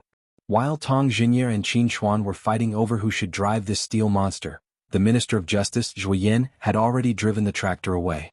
Even though he was driving it crookedly, he quickly understood how to use this thing on this muddy grassland. He easily drove it all the way back to the east gate of Lan City and crashed into the wall. When Rinpoche and the others returned, they found that the tractor was half scrapped. I stepped on the brake that you mentioned, but it didn't have any effect. Then I pulled the reins and this thing fell off. Zhu Yin threw the steering wheel to Rinpoche with a rather helpless expression. Rinpoche didn't need to think to know that this guy must have stepped on the accelerator instead of the brake. However, the fact that people in this era liked to pull the reins was still a bit of a headache. Should he add a handbrake to the tractor? He originally wanted to introduce the product in front of the commoners, but the Empress snatched it away and drove it into the ditch, causing a delay. Then Zhuyen crashed it into the city wall and it was scrapped. The steel monster naturally didn't cause the sensation that he had expected, but it still became a topic of conversation among the commoners in Lan City. After all, a steel monster that could only run on its own was still quite a legend. It was like a wooden ox to ordinary people in ancient times. The people in the imperial court were full of interest in this new product. According to Ren Baqin, it would only take 6 days to travel from Lan City to the Yin Nation, which would make it much more convenient to rob them in the future. Ren Baqin finally didn't have to be so busy in the coming days. The tractor's production line was designed and built by those scholars, and some physics and chemistry scholars had also begun to touch upon the rules of this world through some of the equipment that he brought back. The students who had just entered the secondary schools took turns to teach the younger students, which also allowed Ren Baqin to spend a lot of energy at the school. The Department of Commerce was also very successful. A large number of new products were about to be launched, including a product that Ren Baqin was very interested in, sugar. This product, which was extremely cheap in modern times, was even more profitable than salt in this world. What excited Ren Baqin the most was the situation of the sword masters. In 1 year and 2 months, these people, who could at most be considered knowledgeable in this world, had reached the level of university graduates. The amount of knowledge they absorbed was like a sponge absorbing water endlessly. This kind of learning ability was terrifying, and Ren Baqin was extremely excited. Most of these sword masters were sent to the laboratory to help the scholars. It was estimated that in less than 2 years, there would be a group of local scholars in Dayo. There were also a few people who were sent back to the school to be teachers. The first batch of highly educated teachers had finally appeared. It was expected that next year's enrollment would increase several times. After finishing all of this, Ren Baqin was finally ready to visit Xinzhou and Lin Qiaola. However, due to an accident, he couldn't make the trip. This was because the first batch of adult magazines from Japan had finally appeared on the shelves of the bookstores in Lan City, causing a huge sensation in just 3 days. Then Ren Baqin's leg was broken. First, set a small goal such as, remember in 1 second, Shukju Mobile Edition. Chapter 971. Ren Baqin limped forward in the palace with the help of a walking stick. He looked mournful. Stop pretending. I only kicked it once. The Empress muttered. It broke in 1 kick. Ren Baqin looked at her with narrowed eyes. Serves you right. The Empress snorted. Who asked you to do those things? What a joke. It's because of today's birth rate. Look at other families with 5, 6, 7 and 8 children and look at you. You only have a few kittens at home and pigs can give birth better than you. Ren Baqin said angrily. The Empress glared at him. You don't have pigs that can give birth. Ren Baqin lowered his voice. The Empress raised her leg to kick him. I was wrong. Ren Baqin apologized quickly and without hesitation. He looked sincere and serious. Besides, this is a normal form of entertainment for the common people. Only officials are allowed to prostitute, but the common people aren't allowed to read magazines? Ren Baqin raised his head again. Those old men go to brothels all day long. Tu Wan bought 3 magazines, Tong Jingya bought 10, Qinchuan bought 15, Great Elder bought 2, Zhuyen bought 10 and Xinhua bought 6. These people bought stacks of magazines to read and openly brought them back to their respective ministries. Even the female officials from the Ministry of Revenue weren't embarrassed at all. On the other hand, Lin Mingxing and the students from the Jing tribe were flushed with embarrassment. The bookstore on Jingyang Street was the most popular place for students besides the school library. The Empress glared at him and explained, Everyone knows that you did it. The royal family has lost all face, so it's not allowed. Ren Baqin threw his walking stick away. Why didn't she say so earlier? The next time he did it secretly, he would find a businessman from the Yin Nation, and he wouldn't be able to use those magazines from Japan. He would find a few girls from the brothels and do it himself. Wasn't it just a camera? Wasn't it just an electrostatic copier? One was a scientific product from the early 19th century, and the other was from the early 20th century. How could he not produce both with the full set of techniques? I want to go to Mount Liutsue, Ren Baqin said as he followed behind the Empress. Go. The Empress thought for a while and turned to Ren Baqin. Stay away from that thing in the mountain. I'm not stupid. The late emperor went in straight and came out sideways. How could he go over there? Moreover, he wasn't too interested in what was inside. Or rather, it was not time yet. Just like the savages of Shenangjia, he had been reading all kinds of strange magazines since he was young, swearing about the traces of the savages. Didn't he also not go to Shenangjia? After informing the Empress, Renbachien left with his guards the next day. After all, they were in the hinterland of Dayo, and the Empress wasn't too worried about his safety. However, she still wanted to send a Cardinal Heaven expert to accompany him. After all, his status was very important and his strength was too low. If anything were to happen to him, no one would want to see such an outcome. However, when he looked around, he saw that many Cardinal Heaven experts held positions in the imperial court. On the contrary, Renbachien thought of someone. Qingyun's sword. Now, he had nothing to do in Lan City, so he stayed in Jing Street and painted the mountains under the sun every day. Moreover, he only drew 2 mountains at a time.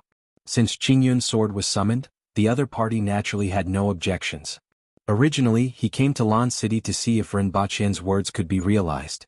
Seeing that the situation was getting better and better, he became more and more relaxed and almost retired. A few days later, Renbachien and the others arrived at the forest outside Mount Liuzue. Renbachien jumped down from the Crow General's back. The Crow General let out a deep cry, flapped its wings and ran into the forest to hide from the sun. Renbachien ignored it. As long as it didn't encounter a super expert, it had almost no natural enemies. After spending half a day passing through the forest, they arrived at the foot of Mount Liuzue. In front of them was the towering Mount Liuzue, and only its silhouette could be seen in the night. In the belly of the mountain there was an unknown existence. However, as long as it wasn't disturbed, there was almost no danger in the vicinity. Most of the time, people would ignore this existence. After resting for a night, they spent another half a day walking along the 1-meter-wide path on the mountainside. On one side was a cliff, and on the other side was a mountain stream that was hundreds of meters deep. Almost no light shone in, and they could only hear the faint sound of water flowing and the occasional reflection of light. At noon, Renbachien finally saw the valley that was surrounded by cliffs on 3 sides. Renbachien was discovered as soon as he stepped into the valley. Someone immediately greeted him and said, "Everyone. I came from the palace to see 2 people, Renbachien replied. "Is this Zhao Prince Consort?" The person asked in surprise after looking at him for a long time. "You can still recognize me?" Renbachien smiled. He only stayed for a few days the last time he was here, and he didn't expect that someone would still remember him. However, when they thought about it, it was almost impossible for them to meet anyone other than the ancient race. Now that he thought about it, it was no longer surprising. Unexpectedly, the other person scratched his head and said, "I heard you're bald. Otherwise, I wouldn't have recognized you." Renbachien's face crumbled on the spot. Who said that? His baldness had spread all the way here? Did these people have nothing better to do? That Miss Lin said it. Zhao Prince Consort is here to see them, right? The other party betrayed Lin Xiaola without hesitation. Where is he?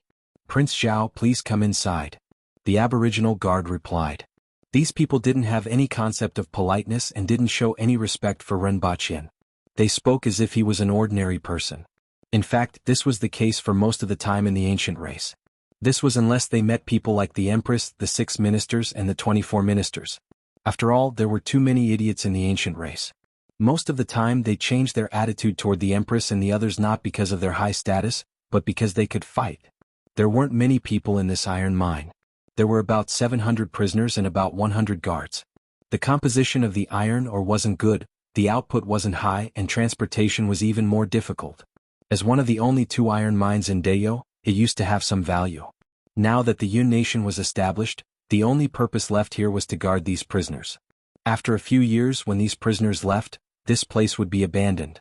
There were more than 100 houses in the middle of the valley. As soon as they approached, the guard pointed to a roof and said, "Miss Lin is there." Renbachien looked up and couldn't find her. He jumped onto the roof and saw a soft object dozing off on the roof. She was wearing a short leather skirt and a tube top. Her body was lying there casually with her arms under her chin. Renbachien landed in front of her in a flash and saw that her arms were sparkling and translucent, full of saliva. Her body wasn't dirty, but her hair was messy and stained with grass. Renbachien circled around her, but she didn't notice his arrival at all. Renbachien kicked her. Her small round buttocks began to deform visibly, and it caved in from the tip of her toes. She then jumped up and gave Renbachien a backhand claw. Baidu search 081 Chinese network yen. No advertising message. Chapter 972. Ren Baqin, who had already expected this, covered his face with both hands. Fortunately, they weren't in a fight and she only used a little strength to scratch him, compared to her. As a result, he only had 2 more scratches on his arm. Then Lin Xiaola exclaimed, "Aya, why are you here?" It smelled like a northeastern man. Previously when he went to the northeast he couldn't change it. Then Ren Baqin felt a gust of wind blow past his back. The bag of sweets hanging on his back was gone. Lin Xiaola squatted on the roof and rummaged through the bag. She found 2 pieces of liquor core chocolates and peeled them off before stuffing them into her mouth. Her cheeks immediately puffed up. "As expected, there's no need to worry about you." Ren Baqin shook his head slightly. Although it was called labor reform, it was actually just a change of place to sleep. Furthermore, he didn't have to worry about the sudden arrival of the Empress. It was even more comfortable than staying in the palace. After eating 2 pieces of liquor core chocolate, Lin Xiaola's face visibly became rosy, and her eyes became a little blurred. She snorted twice, fell on the roof and continued to sleep. Ren Baqin almost burst out laughing. Even a drop of alcohol would make her drunk, yet she still liked the liquor core chocolate, second only to the white rabbit creamy candy. This time he woke up for less than 10 seconds. Ren Baqin shook his head and ignored her. He jumped down from the roof and saw that there were a few more people around him. One of them was the supervisor of this mine. "Greetings, Zhao Prince Consort." The man cupped his hands in greeting. "Yes, we're all acquaintances." Ren Baqin nodded his head. He had dealt with them the last time he was here. The other party looked at him with mixed feelings. Back then, the person in front of him had just been chosen as Her Majesty's husband. Now he had become Dayo's Zhao Prince Consort. Back then he couldn't even defeat an ordinary person, but now he had the strength of a Kismet Heaven expert. Back then he had a head full of lush hair, but now he had become a bird's egg. This was the vicissitudes of the world. Ren Baqin didn't know that the other party, who was 2 meters tall and had a big beard, had suddenly become a hipster. "Where is Xinjia?" "He's in the mine. I've already sent someone to invite him." Although General Xinjia was sent to the mines, how could we order her around? Ever since she came, she's been in the mine all day long, working even harder than the convicts. Ren Baqin nodded. That was true. With Xinjia's cardinal heaven strength, who could order her around? Wasn't Lin Xiaola sleeping on the roof of the house? Only someone with Xinjia's rigid character could obediently go to the mine to mine every day. Not long after Xinjia was brought out of the mine. He was dressed in coarse clothes and his hair was casually tied behind his head. There was some dust on his body, but he didn't look sloppy. Instead, he gave off a refreshing feeling. He felt that this was probably because she was beautiful. "Zhao Prince Consort, you are here." Xinjia cupped her hands and greeted Ren Baqin. "Aren't you curious why I'm here?" Ren Baqin asked with a smile. "Strange," Xinjia replied honestly. "Why aren't you wearing your glasses?" "Thus, it's not convenient. You can still recognize me." "Not bad." Ren Baqin remembered that Xinjia couldn't see anything clearly from a meter away. "It's mainly because the reflection is brighter. I can see the reflection." Ren Baqin felt that this reason left him speechless. "Disperse." Ren Baqin waved his hand at everyone and said to Xinjia, "Come over and talk." After finding a remote place to sit down, he said, "I came over to see how the 2 of you are doing. It seems like Lin Xiaola is living a much more comfortable life than you." Xinjia looked up at the front without saying a word. Her eyes were full of mosaics. "Do you blame Her Majesty?" Ren Baqin tilted his head and looked at her. "Why would I? I didn't protect you well." Xinjia was a little surprised. Her Majesty had no choice. Meritorious deeds must be rewarded, and mistakes must be punished. You can't be blamed for the accident this time, but Her Majesty wants to punish you. Otherwise this team will be difficult to lead. Ren Baqin chuckled. "I won't have any thoughts that I shouldn't have." Xinjia shook her head. "Besides, I didn't protect you well. If anything happens to you, I will avenge you first and then kill myself to apologize." "You're exaggerating." "Live well." Ren Baqin shook his head and sighed when he saw that she was serious. Everything about her was good, but she was too serious. You don't have to be too hard on yourself. Bask in the sun with Lin Xiaola and practice martial arts when you have nothing to do. After 3 years you will be a good man again. It would be a waste to leave you here to mine. Mining is also a form of practice, Xinjia said faintly. Ren Baqin put this topic aside when he heard her say this. Is it inconvenient to stay here? He thought about it seriously and shook his head. Rinpoche lay down in the grass behind him, looked at the blue sky above his head, and stretched out his hand to block the sun. Sunlight flowed in through the gaps between his fingers. He sighed in his heart. Exanja was too serious and had too few desires. After a while, Exanja suddenly asked, "Zhao Prince Consort, did you bring seasonings? Hungry?" Rinpoche turned to look at her. Exanja, who was sitting there quietly, was actually quite pleasing to look at. "Someone is dying and wants to eat something good," Exanja said faintly. Rinpoche was a little surprised by such a humane answer. He turned his head back and continued to look at the sky. "I thought you would be hungry, so I brought you some seasonings. Remember not to put too much, or else it will taste like seasonings and you won't be able to eat it." "Oh." Exanja responded faintly and fell silent again. After a while, Exanja got up and patted her butt. "I'm going to mine." She waited for a few breaths, but Rinpoche didn't reply. She turned her head and only saw a mosaic. She carefully sensed that Rinpoche's breathing was stable and seemed to be asleep. After thinking about it, Exanja went back to her room to get her glasses and finally saw clearly. She stood there and looked at Rinpoche in a daze. She was very surprised that he would come to see her. She was a little surprised and pleasantly surprised. It was the same feeling she had when she first put on her glasses. After standing there for a while, Exanja returned to her original position and began to daydream. After 2 hours, Rinpoche's breathing began to change and he gradually woke up. Exanja got up and said, "I'm going to mine." Without waiting for his reply, she disappeared in a flash. Rinpoche was still in a daze, and when he woke up, Exanja was nowhere to be seen. At night, Lin Xiaola finally woke up. She held the bag of sweets tightly and asked Rinpoche pitifully, "Will there be no more after I finish them?" "That's right." Rinpoche nodded. Lin Xiaola looked even more bitter. She looked down and opened the bag, carefully counted the sweets, poured them on the ground and arranged them one by one. She counted with her fingers how many days it would take to eat one. Seeing her pitiful look, Rinpoche could only say, "Eat them. These things have a shelf life and you can't eat them after that. I will get someone to send you some more in a few months." Lin Xiaola was overjoyed to hear this and snot bubbles came out of her nose. First, set a small goal. For example, remember in 1 second. Booksellers Mobile.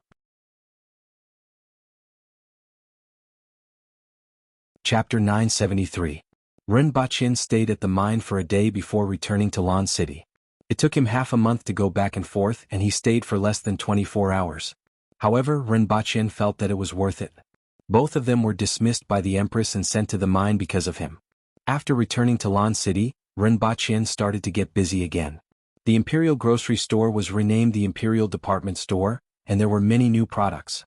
White granulated sugar, flour, rice, soybeans, sweet potato wine, fruit wine, vermicelli, soy sauce, sesame oil, canned fish and beef, dried salted fish, and a series of agricultural products and agricultural products. The sweet potato wine and fruit wine were sold out as soon as they were introduced. Next were sugar, soy sauce, and sesame oil.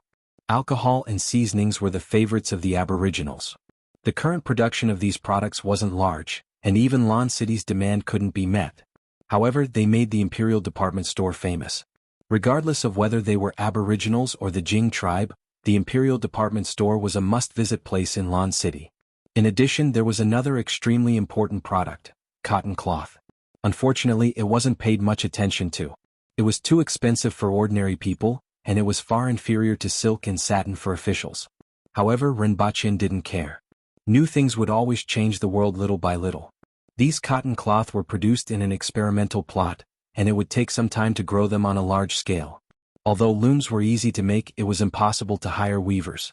It would take a few years for cotton cloth to be sold at a low price on the market. This time he just wanted to let the people know that there was such a thing. For this reason he specially wore a t-shirt for a month. There were 6 big words printed on the back. Number 6 in the world. This made the students from the academy laugh even harder. However, it didn't take long for him to see some of the students from the academy wearing t-shirts like him. However, the material of their clothes couldn't be compared to the ones Rinpoche brought back from Earth. They were a little yellow and wrinkled. They were comfortable to wear, but not aesthetically pleasing. After a few days no one wore them anymore. No one was wearing cotton anymore, but many people were wearing improved silk t-shirts. Or rather, a half-sleeved mandarin jacket was more suitable. After all, even though it wasn't difficult to make a t-shirt, it wasn't easy to make it look good. Therefore, clothes like the Mandarin jacket naturally appeared. This kind of clothing was easy to wear, convenient, comfortable, breathable, and looked novel. Most importantly, it saved on fabric. Within a short period of time, this trend had spread from the academy to the entire Lan city. Middle and lower class officials wore silk cloths, while the commoners wore coarse cloths. As for the middle and upper echelons, they naturally wore loose robes with large sleeves. According to their simple values, the more cloth one wore, the richer they were. Seeing this situation, Rinpoche pondered for a moment and waved his hand. Half a month later, a batch of cotton underwear appeared in the imperial grocery store. Recently, the Empress had been rather restless. Whenever she sat there, she would frown and often get distracted. This made Rinpoche a little worried. He did not know what had happened to cause the usually heroic Empress to become like this. "Your Majesty, what's wrong? Look at you, your forehead is full of wrinkles recently."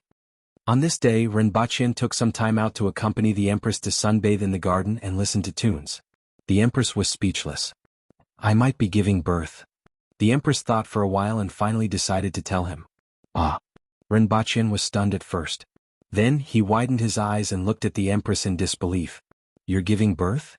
One had to know that the Empress had been pregnant for 35 months. From January 3 years ago to November 3 years later, Rinpoche had almost gotten used to the fact that there was a ball in the Empress's stomach. He had forgotten about the birth of a child. Now that the Empress said that she was about to give birth, Rinpoche immediately felt somewhat incredulous. What seemed to be a very distant matter was suddenly brought to the front of his eyes. It was just like when he was in school and felt that getting married and having a child was something that only happened in movies. It was too far away. And now this feeling appeared again. These days, that ball has been absorbing my energy and has become faintly discernible. I feel that I should be giving birth soon. The Empress was a little distressed. How should I give birth to a child? These words pulled Rinpoche back from his daze. He first took a few deep breaths to suppress the trembling in his heart. He did not know if he was excited or nervous. However, one thing was for sure. He finally didn't have to be forced to go to the andrology department by the two devils at home. "Your Majesty, are you going to give birth?" Rinpoche asked. Then he let out a long breath and said, "Finally." The Empress cast a sidelong glance at him and spat at him. She then continued to frown and became anxious after a while. "How should I give birth to a child?" Rinpoche pondered. He crossed his arms and said, "Although I know how to give birth to a child, I don't know how to give birth to a ball." Get lost. The Empress was flustered and kicked Rinpoche into the flowering shrubs. Rinpoche crawled out with grass all over his body and said with a smile, "Your Majesty, don't worry. Those midwives definitely know." "I don't need them," the Empress said thoughtfully, "but I can still ask them." "Your Majesty, it's better to be careful. Let the midwives get ready," Rinpoche said. The Empress ignored him. She had no intention of finding a midwife to deliver the child and felt uncomfortable. Moreover, she was the fourth most powerful expert in the world.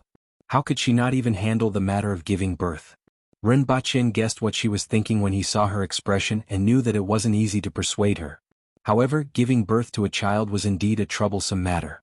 With the midwives by her side, he reckoned that if she was in pain she would probably be kicked to death. It was also inauspicious. After thinking for a while, he said, "Your Majesty, follow me back to Earth. There is more information on this aspect there. Your Majesty can also do a checkup." "There's no need for a checkup." The Empress rejected him at first, then nodded and asked, "When are we leaving?" "Tonight." At night, Rinpoche brought the Empress back to Earth. First, he asked someone to invite the gynecologist from last time. At the same time, he went online to search for information for the Empress. The Empress glanced at it. It was roughly a natural birth and a cesarean section. She immediately knew what to do. Originally, she was anxious because she didn't know how to give birth to a child. Now that she knew, it was easier to handle. The gynecologist also arrived at the right time. "I don't want to see her." The Empress was no longer gloomy and directly rejected. "Since you are already here, why don't you meet her?" Rinpoche persuaded. "I don't want to see her." The Empress was very stubborn. She didn't like to discuss giving birth to a child with others. After all, this was a very personal matter for her and very difficult to talk about. In Dayo, which had a tough atmosphere, people like the Empress were considered different. "All right, I will go and meet her." "I can't let her make a wasted trip," Rinpoche said helplessly. Ren Baqin went to see the gynecologist and asked her about the situation of the birth. The gynecologist first suggested to go to the hospital for a checkup and then told him some things. As Ren Baqin listened, he began to frown. Although he knew that giving birth was troublesome, he didn't expect it to be this troublesome. After the gynecologist left, Ren Baqin sat for a while before gradually relaxing his frown. He didn't have to worry about most of the dangerous situations during the birth. For example, the umbilical cord around the neck, umbilical cord prolapse, improper fetal position. The Empress's stomach was a ball. How could a ball have these problems? In fact, there was only one kind of danger for the Empress, and that was amniotic fluid embolism. However, it was unknown whether the Aboriginals had this problem. But then again, would there be other problems during the birth of the Aboriginals? Was it on Earth or in Dayo? If it was on Earth, with Earth's technology and the Empress's control over her body, it shouldn't be a problem if she encountered an amniotic fluid embolism.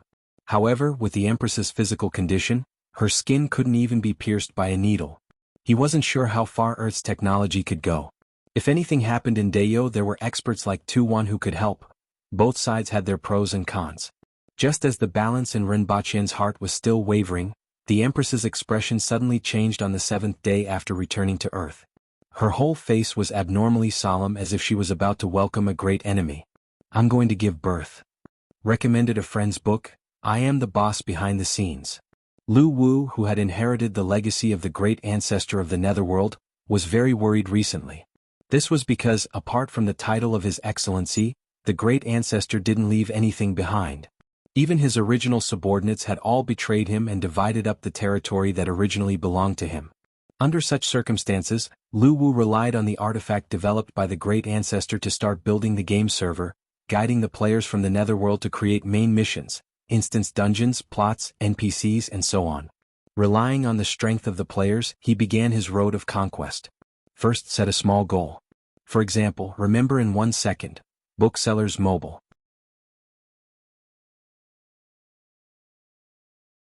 Chapter 974. I'm going to give birth. The Empress looked as if she was facing a formidable enemy. Ren Baqin, who was already hesitant, panicked when he heard this. What should he do? Return to Dayo? Or stay on Earth? What are you waiting for? The Empress frowned and looked at Ren Baqin. Go to the hospital? His first reaction was to go to the hospital. He hadn't paid back the lessons he had received for more than 20 years. The Empress glared at him and asked, What hospital? Do you have medicine? What medicine? Ren Baqin broke out in a cold sweat. He was confused because of his concern. The Empress's physique was different from ordinary people. What should he do if she was suddenly going to give birth?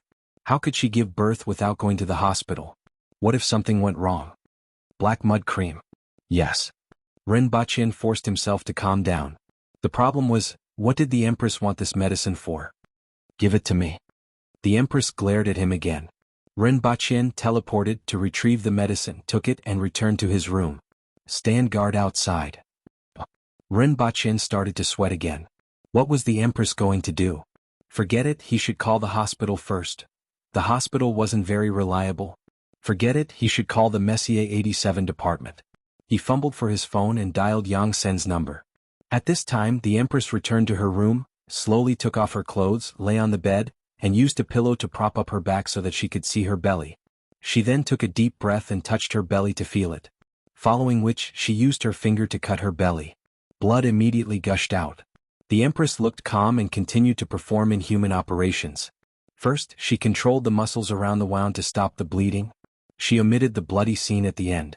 In just a short while, she took out a sphere that was bigger than a basketball. The sphere was red on the outside, and it was somewhat elastic when pressed. It didn't look like flesh and blood but more like condensed water. The moment she took it out, the sphere blossomed with red light and dyed the entire room red. Following which, it trembled slightly. The air in the entire room began to rotate. In other words, there was a sudden gust of wind around the entire building. The passers-by were alarmed and found that the air here seemed to have formed a whirlpool. And the center of the whirlpool was this building. Many of the winged cavalry warriors and cadets in the building didn't feel anything at first, but they soon realized that there was a strong gale outside the window. However, there was nothing unusual in here. Even when the windows were opened, there wasn't any gale blowing into the room. This strange phenomenon puzzled everyone. At this moment, the Empress carefully placed the ball to one side. A layer of sweat emerged from her forehead and slid down. It would be easy to take out the ball. Previously, she was very careful because she was afraid of hurting the thing in her stomach. After that, he moved his fingers and smeared the black mud cream on the wound. After a few minutes, he released the wound and smeared the medicine on the surface of his stomach. After doing all this, the Empress was completely relaxed. He turned his head to look at the ball beside him.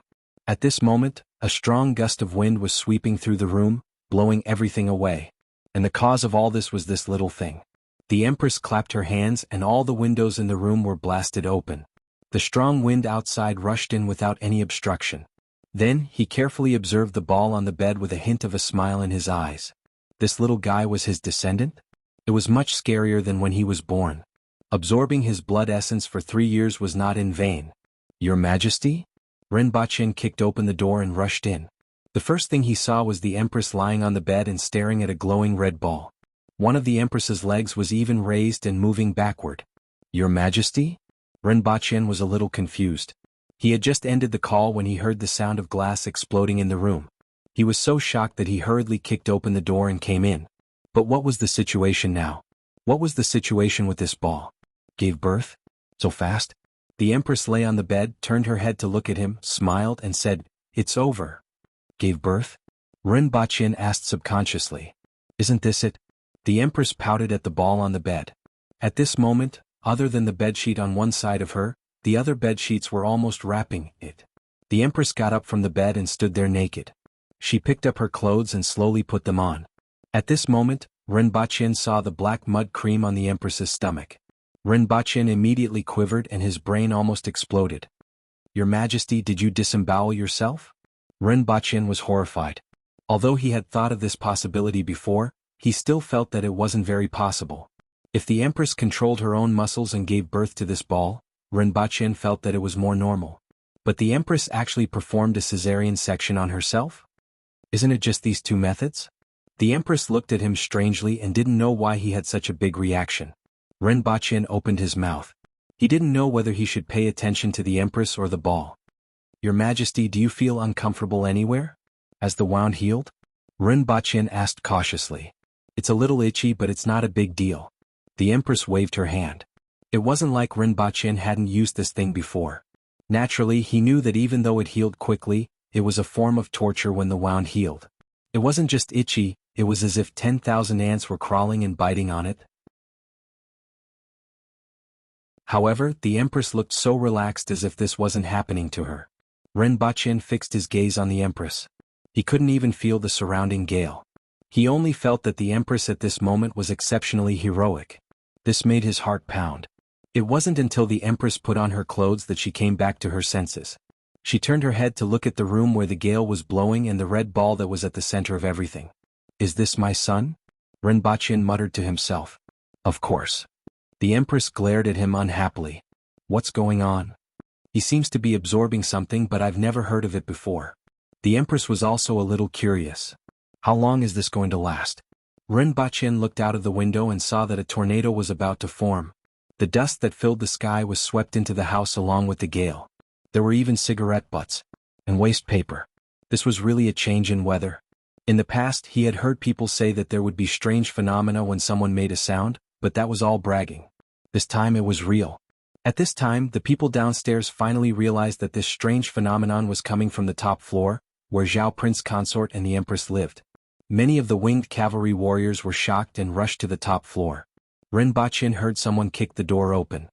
He turned around and saw many winged cavalry warriors rushing in. Stop. Zhao Prince Consort, what happened? Many of the winged cavalry warriors were flustered. Cough cough. Renbachien coughed twice and solemnly said, Her Majesty has given birth. Ha! What? Everyone exclaimed in shock.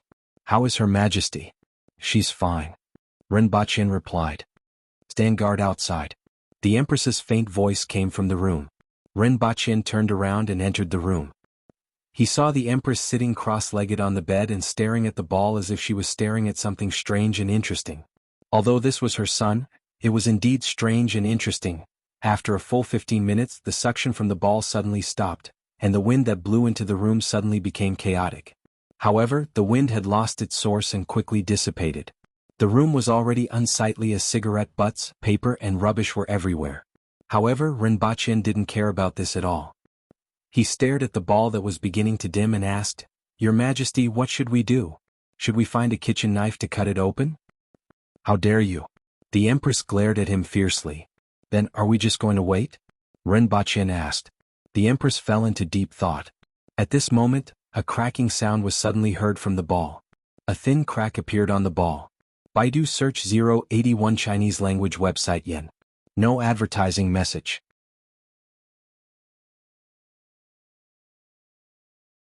Chapter 975. Look what's going on. In an office, a middle-aged man clicked on a projection, and 5 images appeared in the air. All 5 images showed scenes of the city. Others could recognize at a glance that it was the same city. Wuxia City. One of the most mysterious cities on Earth. At this time, the positions of the 5 images were also different. The most attractive one was in one of the images. A building was surrounded by a wind pillar.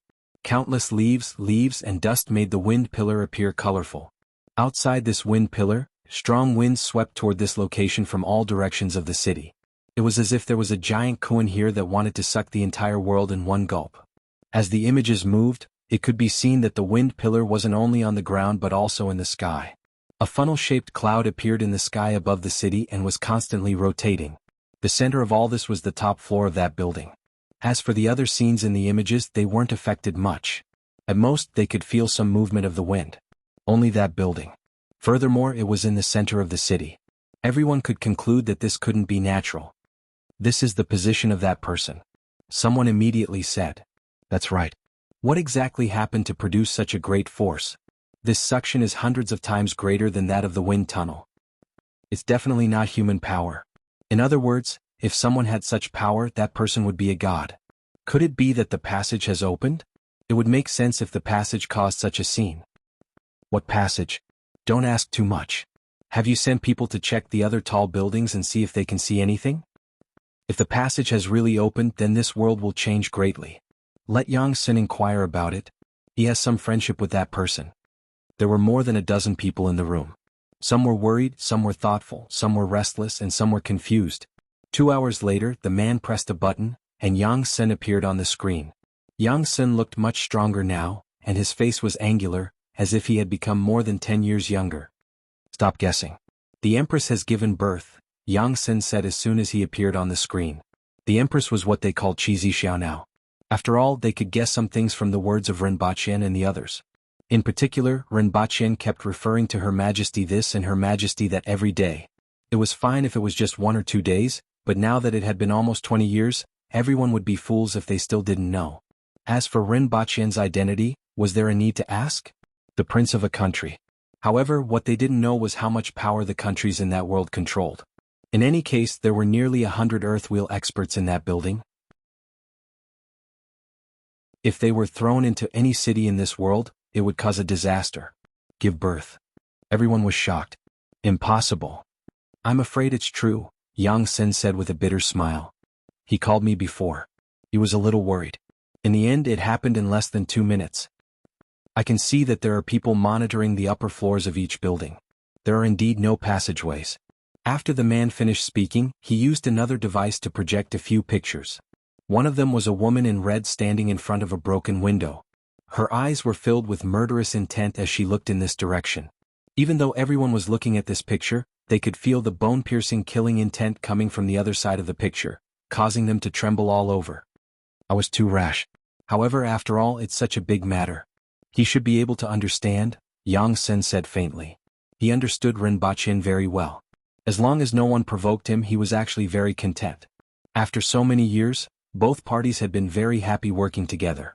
The other party wasn't an inconsiderate person. If this investigation was discovered by the other party, he would probably have to apologize and explain himself. Following that, there was another picture that was slightly slanted, and one could see a baby sitting on the bed. The important thing wasn't the baby but the bulging muscles on the baby's body. Without seeing this picture, no one could imagine that a baby would actually have bulging muscles just like a bodybuilder. In addition, there was another thing. The baby had an extremely long head of hair that almost tied itself up a few times. The man was amazed as he untied the hair that was tied up on the baby. The next picture was of the Empress bending over to pick something up. There was another picture of the Empress making a throwing motion. There was nothing else after that. Just these few pictures? We were discovered by the other party, so we can't take any more pictures. Furthermore, the man's expression was a little strange. Do you know where this picture was taken? Jianghu building. That's right, it was 6 kilometers away from that building. However, the other party actually threw a stone over. 6 kilometers and a stone was thrown over. Just thinking about this number was terrifying. This strength was simply inhuman. It simply ignored the laws of gravity. Are they all right? Someone asked. Our people are fine. The man's expression was a little strange. Our people are in the easternmost room of Jianghu building, and the one that was hit was the one on the west side. Everyone thought about it. Jianghu building was more than 400 meters wide from east to west. Their strength was terrifying, and their accuracy was also terrifying. However, they still didn't dare to let their guard down. One had to know that this was 6 kilometers away. Not only did the other party discover their investigation, but he also actually threw a stone over. How much strength did this require? How fast did this require? It looked like it was more than 400 meters off course, but at this distance, Jianghu building was only as thick as an electric pole in the eyes of the other party. It wasn't unreasonable for it to be so off course. Everyone discussed for a while, and they felt a deep sense of reverence for the legendary Empress. Then they began to wonder, that child doesn't look like a newborn. It's indeed a newborn. Yang Sun opened his mouth and said, that body of muscles and such long hair, how could it be a newborn? I know that you guys find it hard to believe, and I find it hard to believe too. However, to be able to have such a momentum at birth, it naturally won't be the same as ordinary people, Yang Sun said slowly. He dared to say this because he naturally had his own sources of information. Everyone had different expressions. They didn't dare to believe it, but they couldn't doubt it. After a long time, someone suddenly said, if there really is such a phenomenon at birth, then he simply isn't human. When he grows up, won't he be a god? As soon as this was said, everyone's expression changed. If that was really the case, then it was simply terrifying. Don't think too much. Also, don't investigate him anymore. We aren't on the same level. Yang Sun warned everyone and turned off the screen in front of him. There were still many things he had to do next. Not only did he have to report to the higher-ups, but he also had to contact the other party. He also had to think carefully about what kind of gift to give. Baidu search 881 Chinese network yen. No advertising words.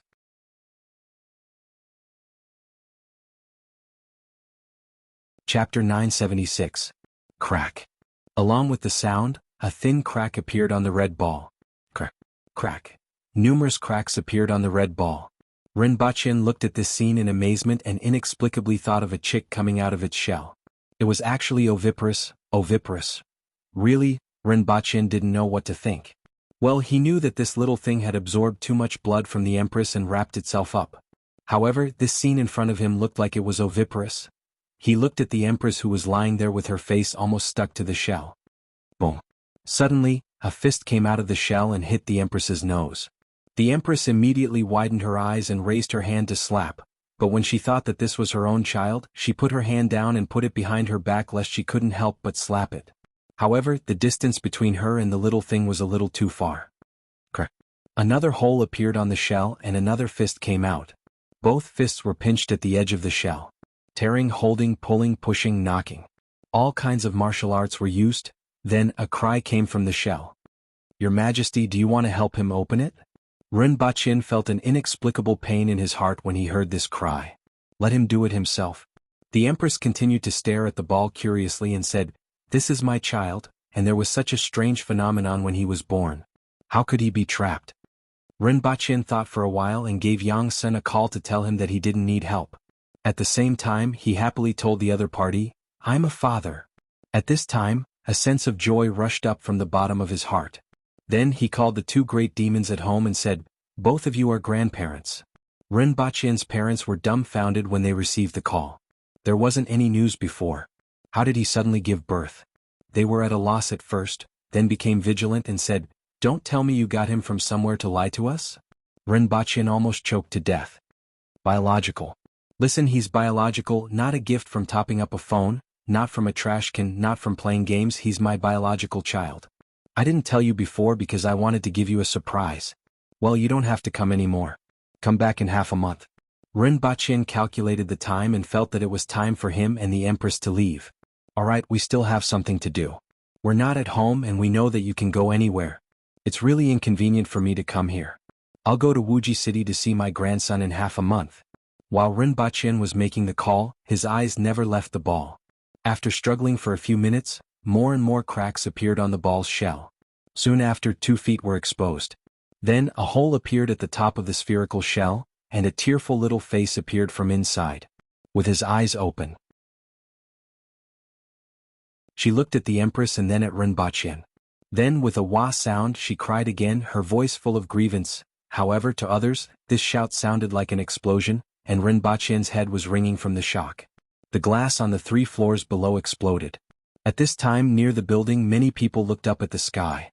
The cry of a child seemed to have fallen from the sky. The Empress didn't care about this cry and looked at the little fellow with a smile. Rinpoche had seen the heroic Empress, the murderous Empress, the cold Empress, the gentle Empress, the charming Empress. This was the first time he had seen the Empress beaming with joy. Indeed, he had never seen one before. It was too rare. Your Majesty, do you feel that this child's legs and hands seem to have muscles? Rinpoche suddenly discovered a problem. Previously, he didn't notice that the child only stretched out his fists, but now his forearms and calves were all stretched out. Rinpoche seemed to see muscles. And there were quite a few of them. Who doesn't have muscles? The Empress beamed at the little fellow and didn't even look at Rinpoche. Rinpoche scratched his bald head. Were aboriginals born with muscles? He hadn't heard of it. Seeing that the 2 of them were ignoring him, the little fellow wrapped himself in the spherical shell and used all his strength to roll, throw a tantrum and jump. He jumped 5 meters high. Boom. His head was stuck in the roof. Rinpoche sucked in a breath of cold air. Fortunately, there was a suspended ceiling above. The little fellow was dancing in the air, and Rinpoche couldn't stand it anymore. He leaped up and pulled the little fellow down by its legs. Then the little fellow kicked its legs and Rinpoche felt a strong force. He couldn't hold on any longer and threw the little fellow against the wall. After that, the Empress kicked its stomach hard and sent it flying through the wall. When Rinpoche crawled back after rolling around for a long time, the spherical shell on the little fellow's body was already broken. He didn't know if it was broken by himself or by the Empress. In any case, Rinpoche felt that he had been wronged. However, the thing that attracted his attention the most was the little fellow on the bed. Its long hair was spread everywhere like weeds and part of it was even tied up. Rinpoche estimated that it was at least 2 to 3 meters long. He finally knew why it was so difficult for the little fellow to come out. There was so much hair in the spherical shell, and it would be strange if it could exert any strength. Rinpoche stretched his face over and looked at the little fellow carefully. The little fellow's face didn't look like that of a newborn child, which was normal. Its face was chubby, very fair, and had single eyelids. Above its eyes were 2 faint eyebrows that looked like sword-like eyebrows. As for the rest of its body, it was all tied up by its hair. The little fellow looked up at him and then lowered its head to wrestle with its hair. He felt that there was a strange smell on the little fellow's body. It was like the delicate fragrance of the Empress, but it also had some other smells. He reached out to touch the little fellow's head again. The little fellow stopped wrestling with its hair, looked up at him and burst into tears. Rinpoche looked embarrassed and said, "I'm your father. Why are you crying?" He turned to look at the Empress and asked, "Is it a boy or a girl? Can you tell?" The Empress asked, "Help him untie it." Rinpoche rolled up his sleeves and went forward to help. When the little fellow saw that he was helping to untie its hair, it immediately beamed with joy and even snot bubbles came out of its nose. "It's all right, unlike me. I was worried that it would be bald." Rinpoche mumbled as he untied its hair. "This hair, how did you manage to wrap yourself up in your mother's womb with a ball of hair? You are also a talent." Rinpoche suddenly froze and looked incredulous as he brushed aside some of the hair. He saw that under the clumps of hair were muscles that looked like coiled dragons. He would believe it if it was said that the aboriginals had muscles when they were born. However, the bulging blue veins and blood vessels were like dragons. "Are you telling me that these are the muscles of a newborn baby?" Before Rinpoche could say anything, the Empress's figure suddenly flashed and looked in a certain direction. Her eyebrows were raised and her eyes were filled with killing intent. She exerted force with her feet, and the ground immediately cracked. She exerted more force and stones bounced up from the ground. The Empress grabbed one and threw it in a certain direction. Rinpoche felt as if he heard something exploding in the air. Then a second stone, a third stone, even the air was torn apart, leaving cracks in its wake. Your Majesty? Someone was peeping just now. The Empress snorted and turned around. Rinpoche didn't need to think to know what was going on. It would be strange if no one was peeping with such a huge commotion just now. However, he couldn't be bothered with that now. Should I cut off his hair? Rinpoche felt that it was too troublesome to untie his hair bit by bit. Many parts of his hair had already become dead knots. Wah! The little guy grabbed his hair tightly and wailed loudly. Rinpoche quickly covered his ears and ran away with a face full of lingering fear. This little guy's voice was too terrifying. He even had a place in Daeyo's imperial court. This is Her Majesty's child. He is indeed Her Majesty's child. He is indeed Her Majesty's child. The winged cavalry warriors outside listened to this energetic cry and were delighted. With such a loud cry and the strange phenomenon just now, Her Majesty had a successor. After a while, Rinpoche went in with his head down and said, "I'm not cutting your hair. Don't cry." After 2 hours of exertion, Rinpoche's fingers were cramping, and he finally managed to untie the little fellow's hair. It was such a small thing, but its hair was 5 meters long. After untying its hair, Rinpoche confirmed two things. First, this little guy was really muscular. From its neck to its heels, it was almost all bulging muscles, which gave people a terrifying visual impact. Second, Rinpoche felt that this was even more terrifying. This little guy was a girl. Her muscles were even more terrifying than those of Qinchuan, Tongjinya, and Hongwu. However, she was a girl. First, set a small goal. For example, remember in 1 second. Booksellers Mobile.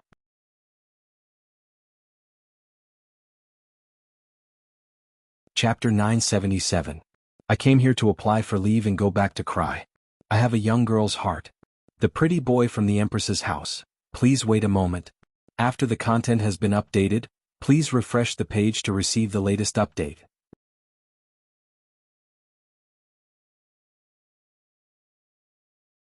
Chapter 978. The scenery in front of him changed and Rinpoche was back in Lan City. He heard a cheer from his side. The little fellow in the Empress's arms was looking around with glowing eyes. She stretched out her hands to Rinpoche and said, "Wow. Wow.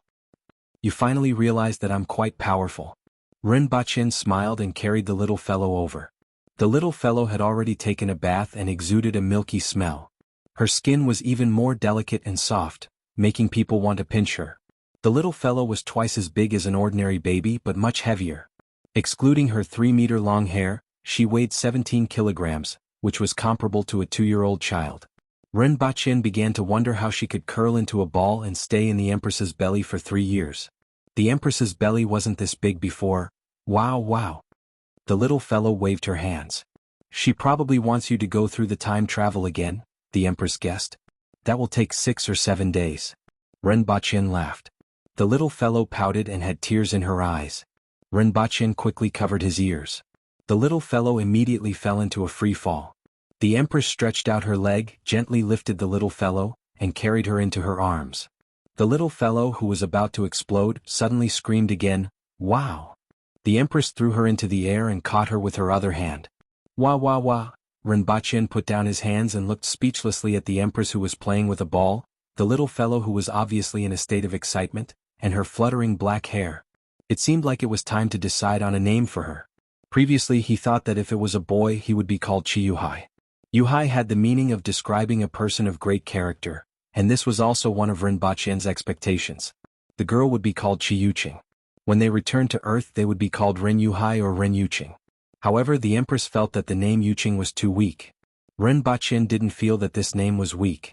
Looking at the little fellow's bulging muscles, Rinpoche hoped that she would be weak in the future. Your Majesty? In addition to Rinpoche and the little fellow, there were 2 other people in the room who were stunned and looking at the little fellow being thrown around by the Empress. Qing Yuan and Hong Yuan looked in front of them in shock. When they left there were 2 and when they returned there were 3. His expression gradually turned into one of joy. "Pass down my order. Set up a banquet tonight," the Empress instructed as she tossed the little fellow in the air.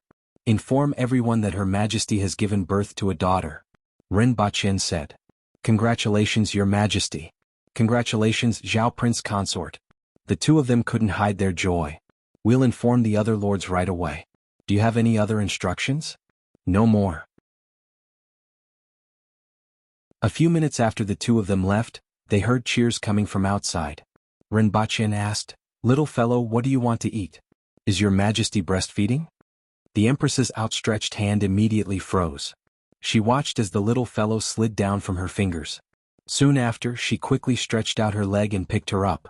Somewhat annoyed, she said, "No milk." "I didn't find a nanny." Rinpoche sighed. "I think she should eat meat." The Empress carried the little fellow in front of her and looked at her from left to right. She then opened her mouth to take a look and said, "You have grown 8 teeth and can eat meat now. She was just born and drank a bucket of water just now. Her stomach may not be able to digest meat. Milk her first." Rinpoche objected. After that, he quickly walked out of the hall and shouted, "Someone go outside the city and bring back 2 cows that are in milk." Then the Empress played with the little fellow while Rinpoche kept walking in circles in the hall, trying to figure out what was missing. For example, diapers? For example, milk bottles? For example, a nanny? At the thought of this, Rinpoche suddenly remembered something and took it. Before he could say anything, the Empress said impatiently, "You are making me dizzy." Rinpoche turned his head and said, "We still need to find someone to take care of the little fellow. She's too strong and Qing Yuan and Hong Yuan are too weak."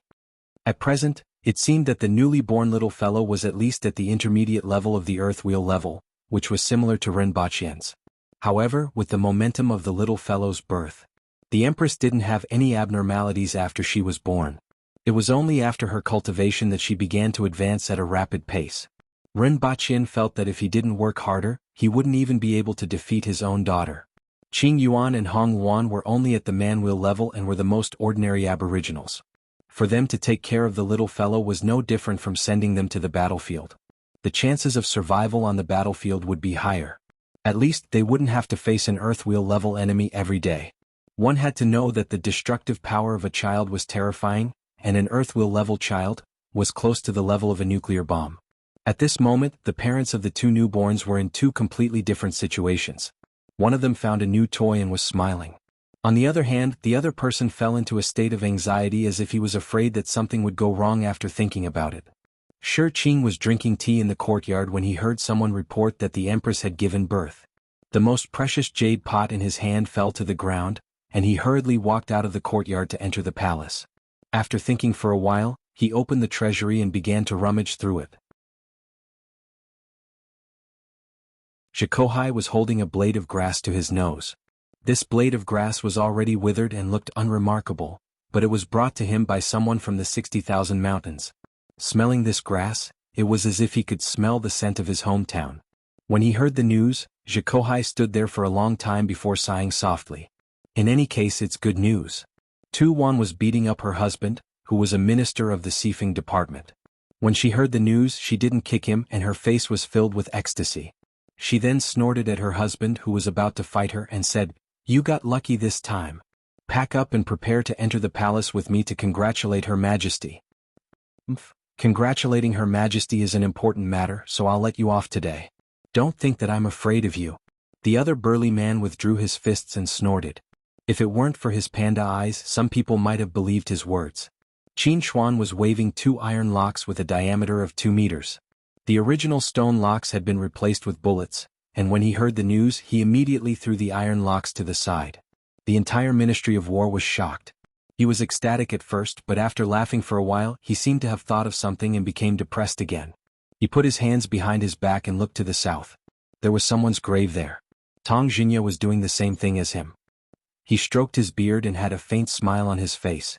It was as if this smile had never appeared on his face before. Now that Her Majesty has a descendant, there's no need to worry. After a few years, I might be able to see you earlier. Hua Hua Zhuiyen Xiong Yaohe Feng Ho Gui Hong White Stone Eagle Taiyan. Subsequently, the news spread among the people and the entire Lan city was in an uproar. Someone bring out the set for the new year. This is a joyous occasion, a joyous occasion. In one day, the entire Lan city turned from sunny to ghostly. White bones and skeletons were hung everywhere, and a small red flower was wrapped around them. First, set a small goal. For example, remember in 1 second. Booksellers Mobile.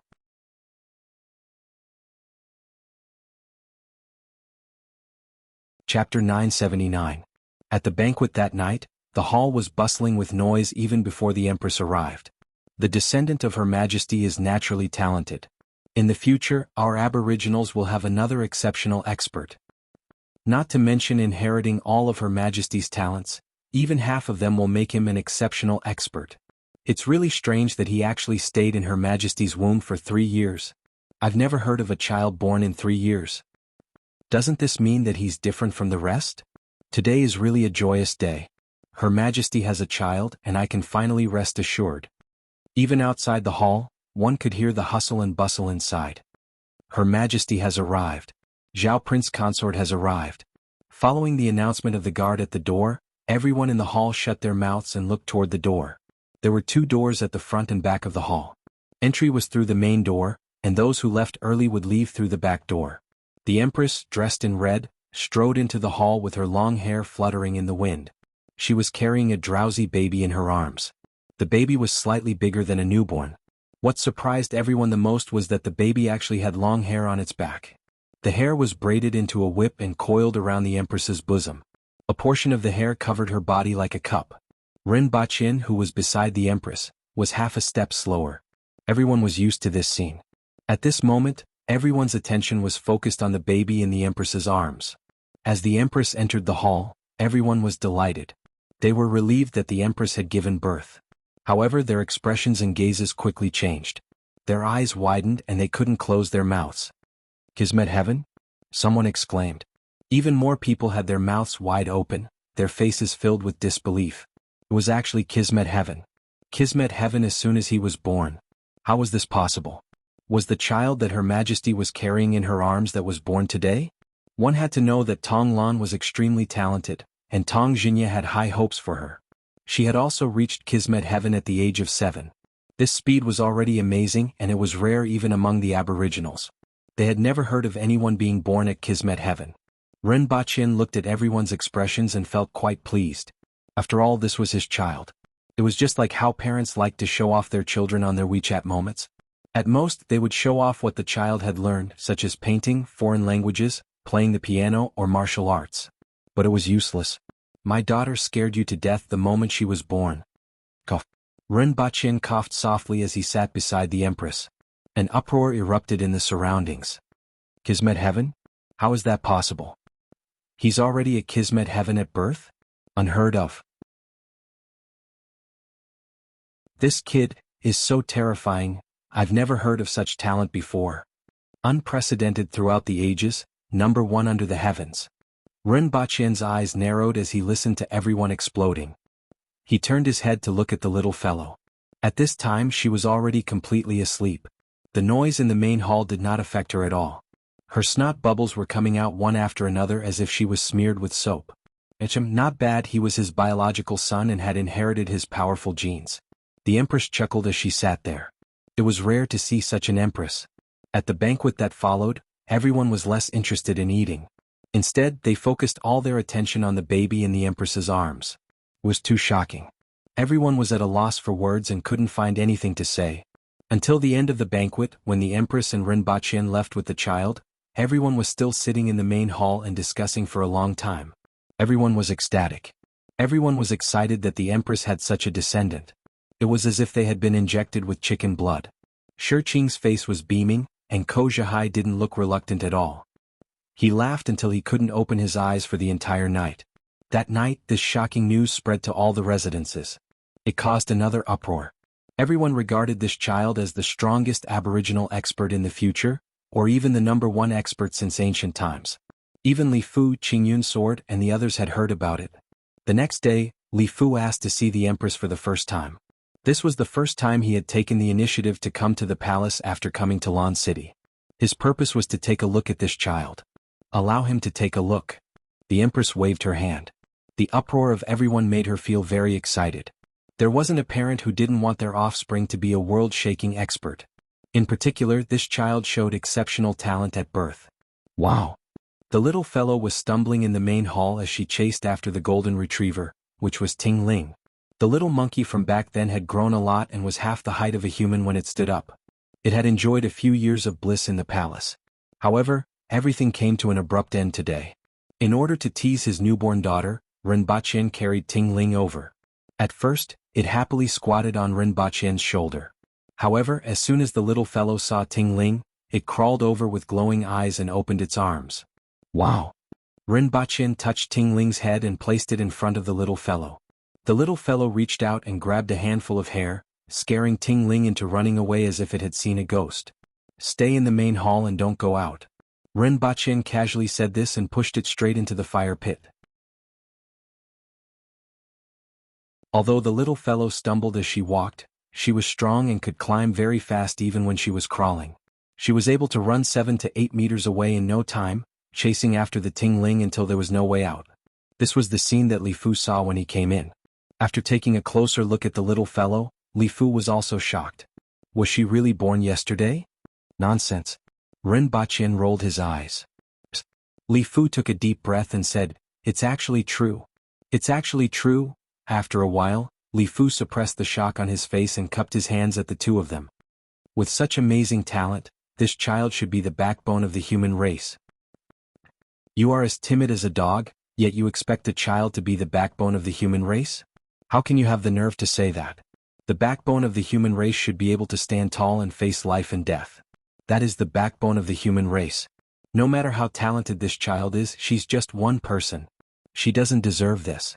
Rinpoche stood there and scolded. Li Fu's face turned pale from the scolding. After a while he sighed and said, "I heard that Su Wuming died in your hands, right? So, what a pity. Stop changing the subject."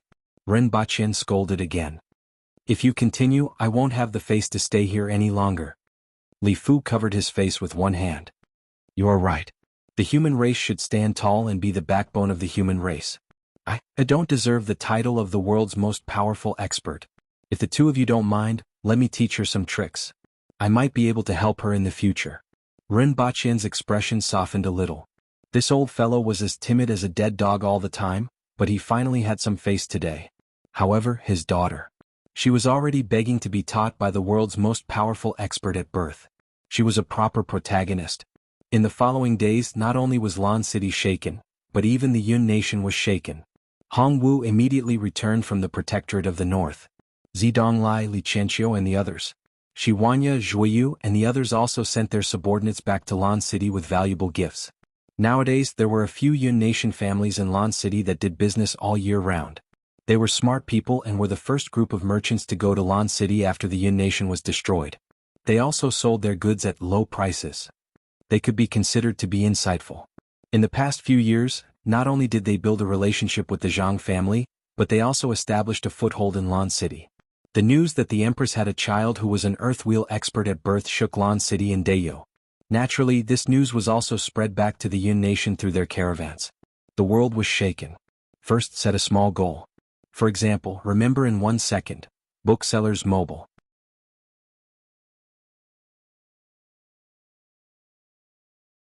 Chapter 980. G.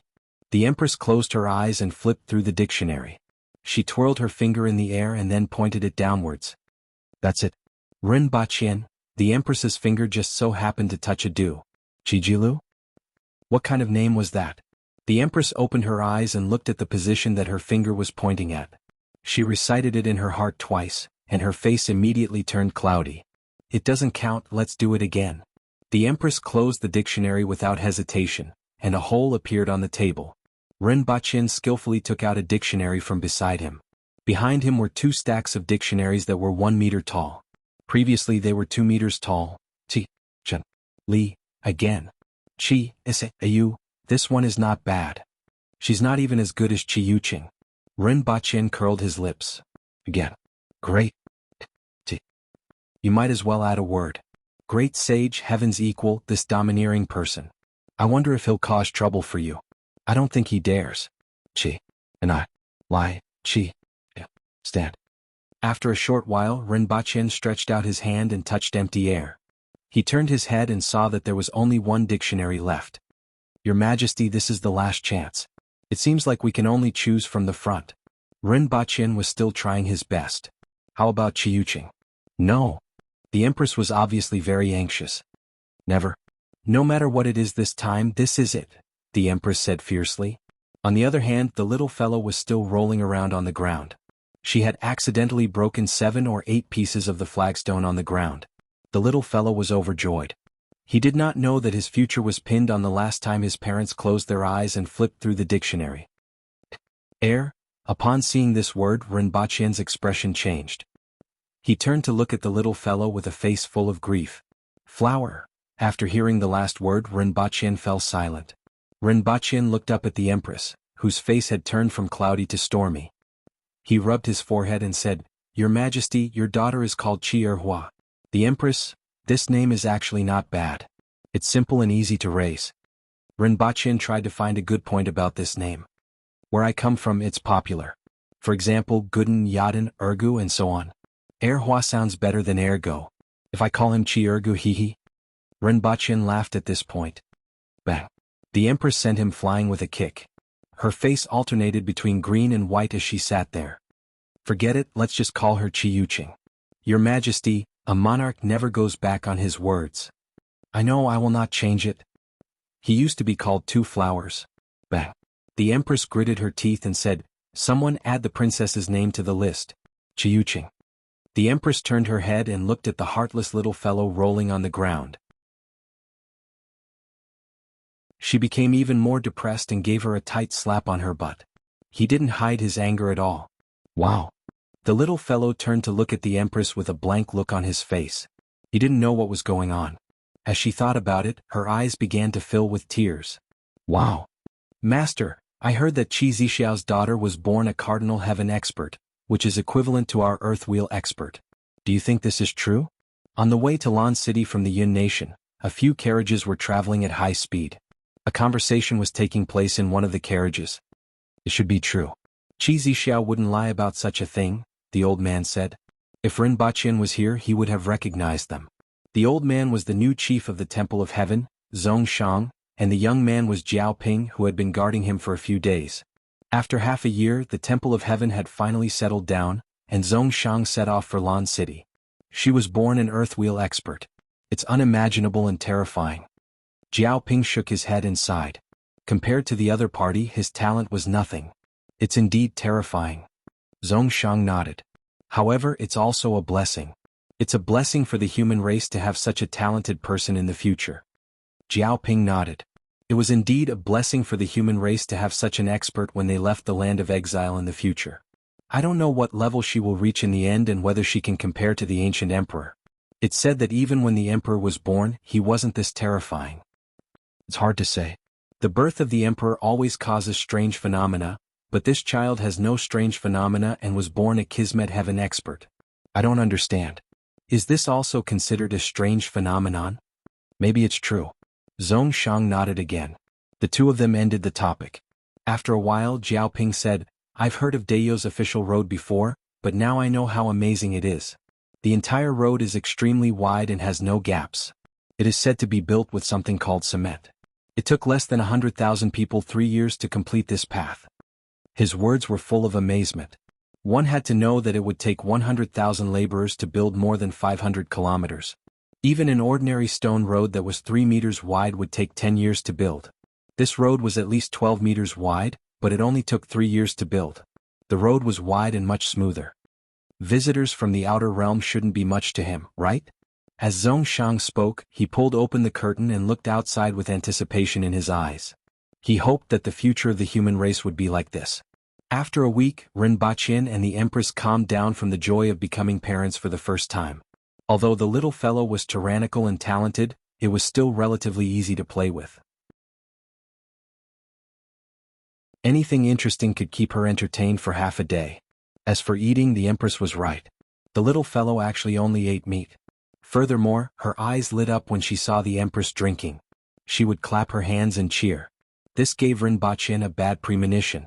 He was afraid that the little fellow would grow up to be a wine barrel. Afterward, the Empress dipped her chopsticks in white wine and fed her half a bowl. Rinpoche felt that this prediction had become a reality. At this time, the little fellow was wearing a red doo-doo and dragging 2 whips that were more than 2 meters long behind her head. She was chasing the roaring emperor on the ground. The roaring emperor was only at the man-wheel level and didn't dare to dig a hole in the hall. At this time, it was forced into a corner by the little fellow and looked flustered. Rinpoche went forward to lift the little fellow and smiled gently. Little fellow, it's time to see Grandpa and Grandma. Although his smile was gentle, he was unsure. He didn't know what the pair of devils at home would think when they saw their granddaughter, who was only half a month old and could already run, jump, climb up the roof, catch chickens and chase dogs.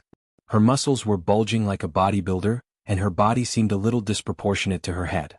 It was as if her body was one size bigger and she could smash a wall with one punch. However, an ugly daughter-in-law had to meet her parents-in-law sooner or later. Rinpoche's daughter had to meet the elders. Wu? Oh. The little fellow was puzzled after being picked up, but she quickly became cheerful. Her face was beaming with a smile that was as clear as a gem. Your Majesty, let's go. Rinpoche pulled the Empress and the three of them disappeared from the palace. First, set a small goal. For example, remember in 1 second. Booksellers Mobile.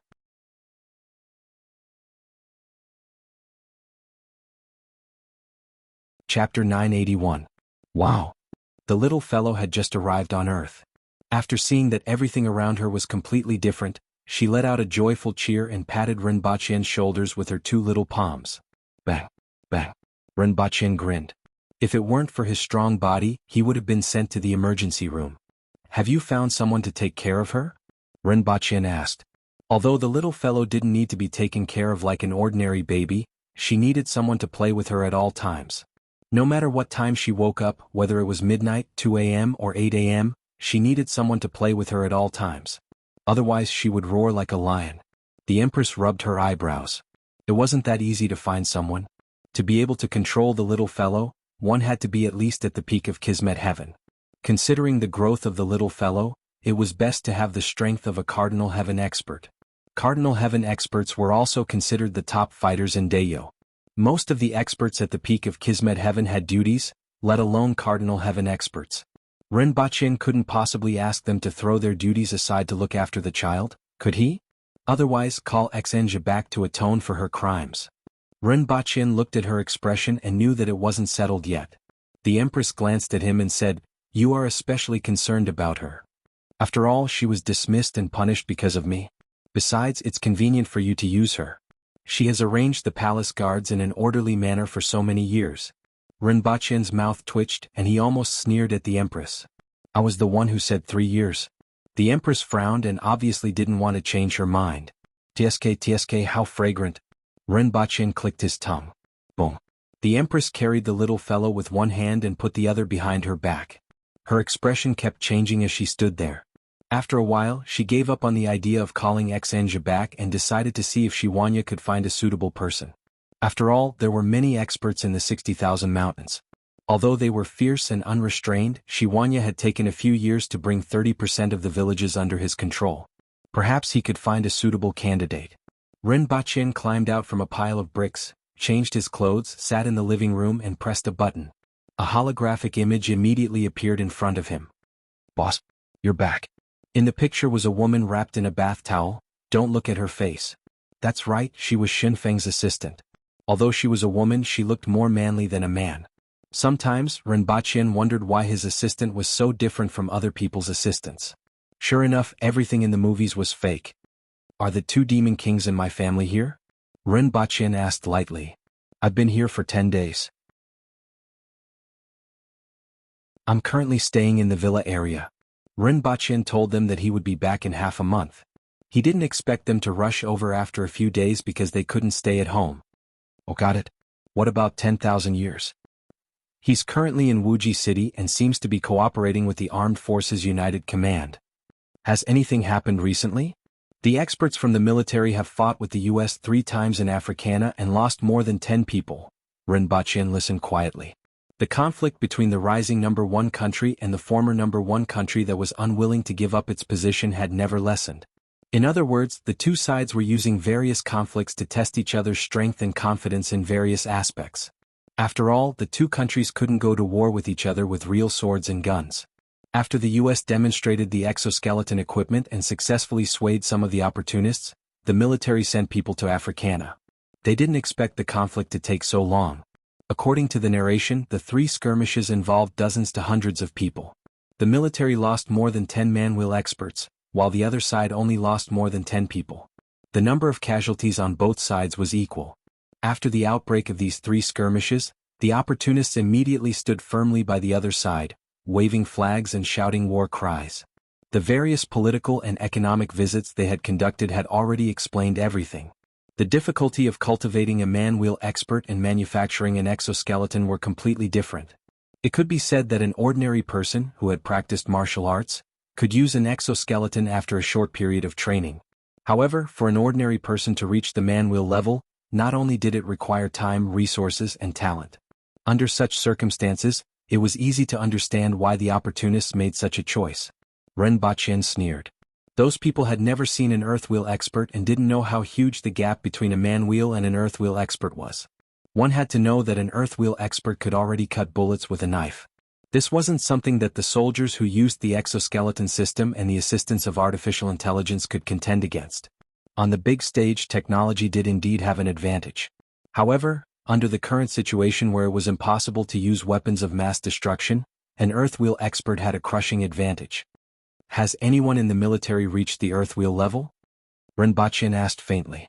The other party was silent for a while before replying, 3 from the military and 2 from the armed forces command. Ren Baqin nodded. With such a large population base in the past 10 years, there would definitely be a few geniuses emerging. However, since the military had an earthwheel expert, it meant that the number of earthwheel experts wouldn't be small in the future. He needed to increase the number of winged cavalry warriors on Earth. In addition, he also needed to arrange for a Cardinal Heaven expert. This level of expert could be used as a nuclear deterrent. After understanding what he wanted to know, Ren Baqin turned off the holographic image. The Empress had changed into a long red dress and was carrying the little fellow, who was wearing a red doo-doo, downstairs. The little fellow was like a small animal that was being held by the neck. It was very quiet, but its black eyes kept rolling. Let's go, the ugly daughter-in-law is going to see her in-laws.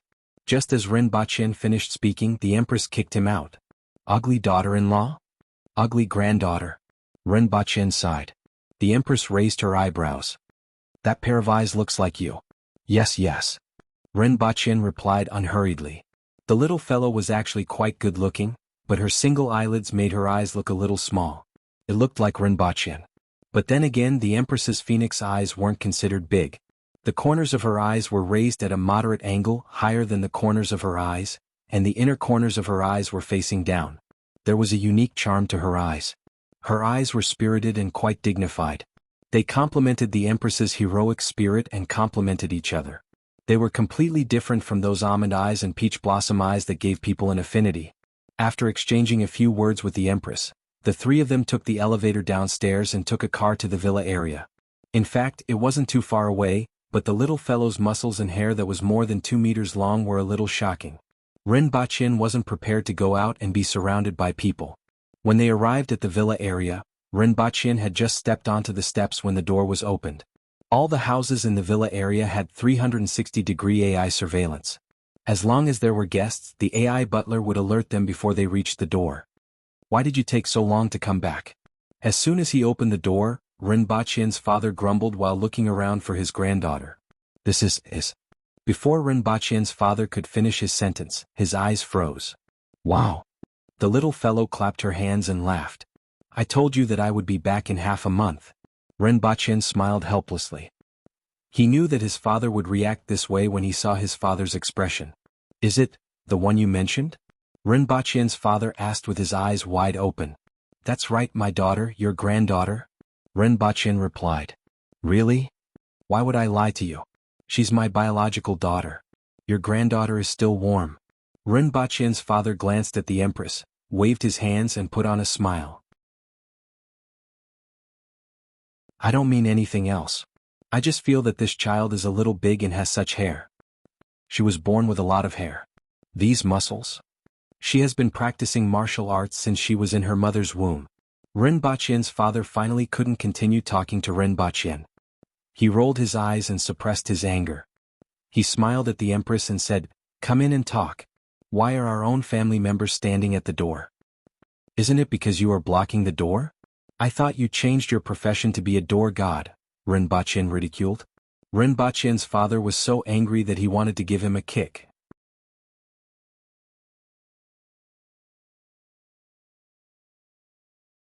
Chapter 982. Rinpochen placed the little fellow on the ground.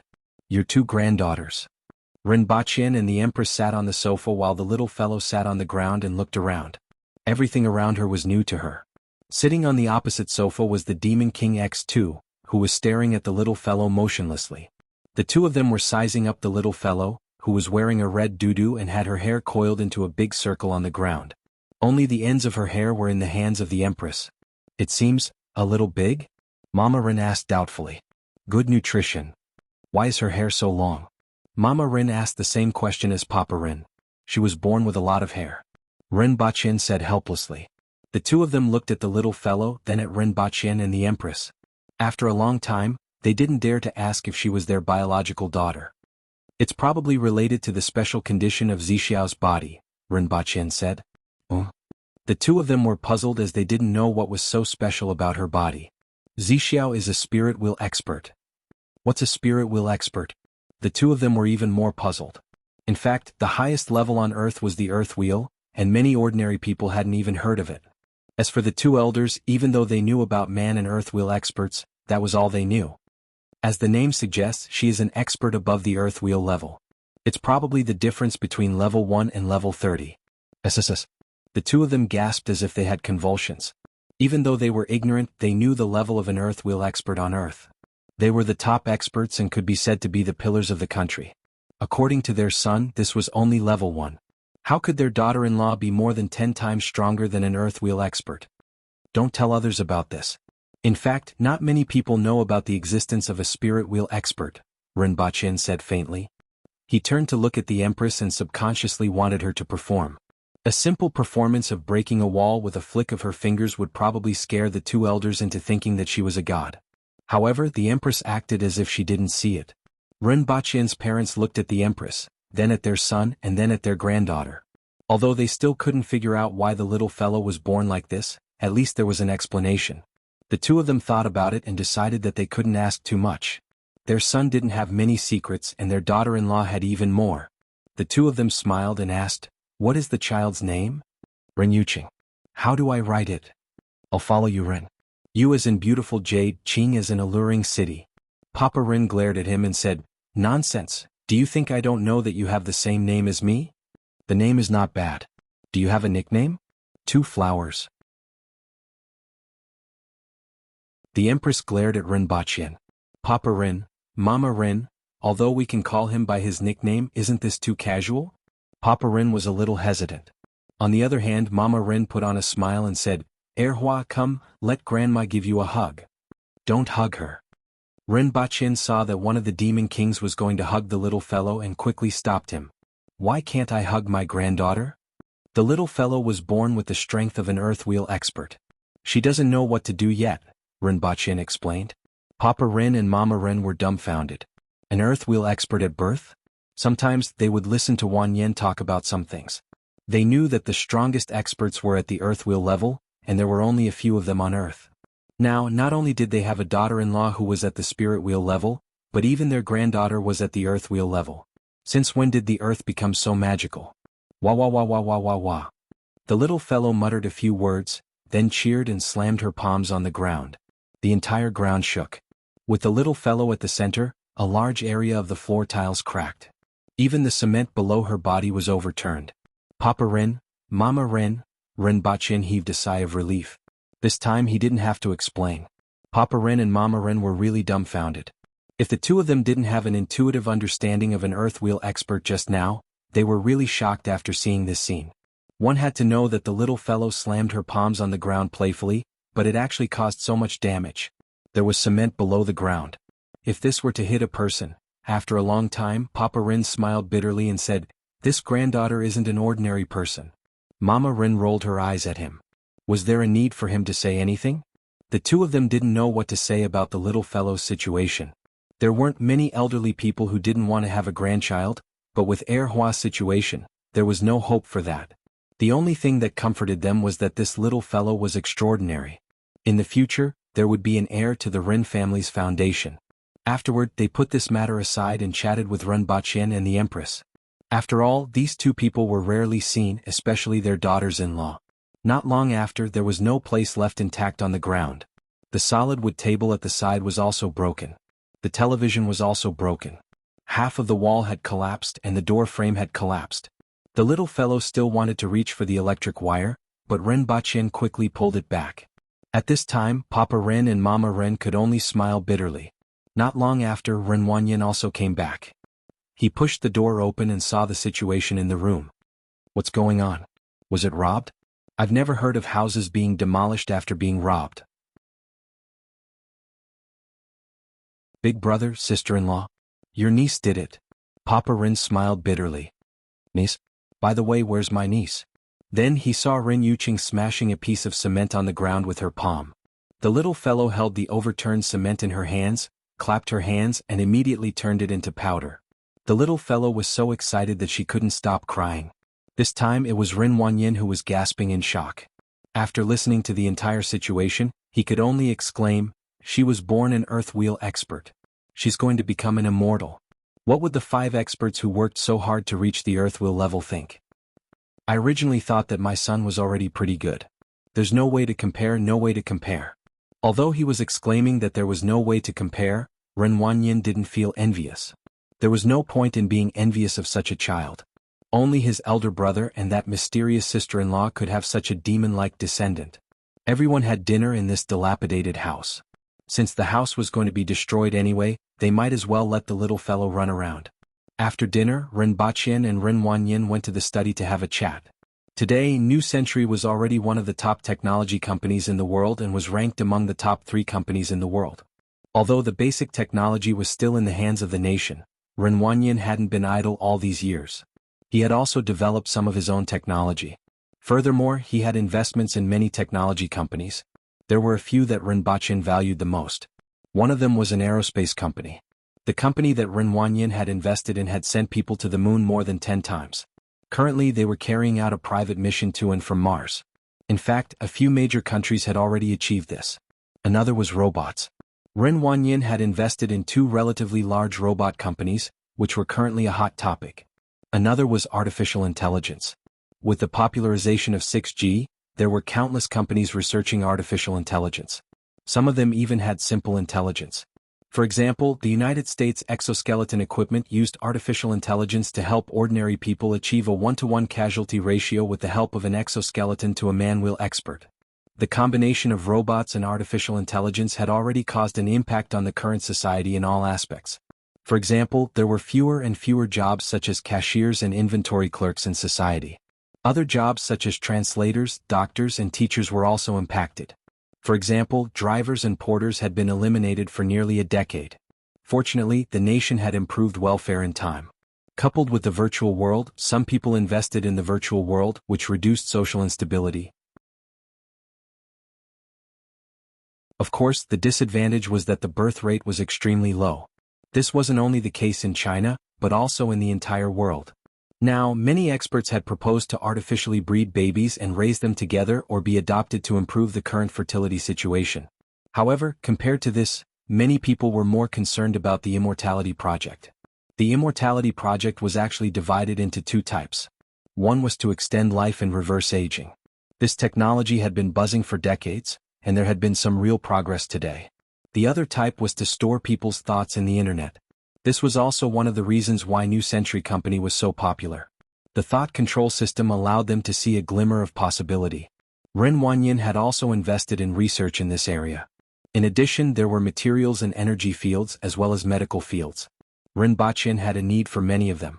The huge market share, profits, and prospects of New Century Company allowed Ren Wanyin to spend money on some frontier fields without considering short-term returns. What Ren Bachien wanted was their future. First, set a small goal. For example, remember in 1 second. Booksellers Mobile.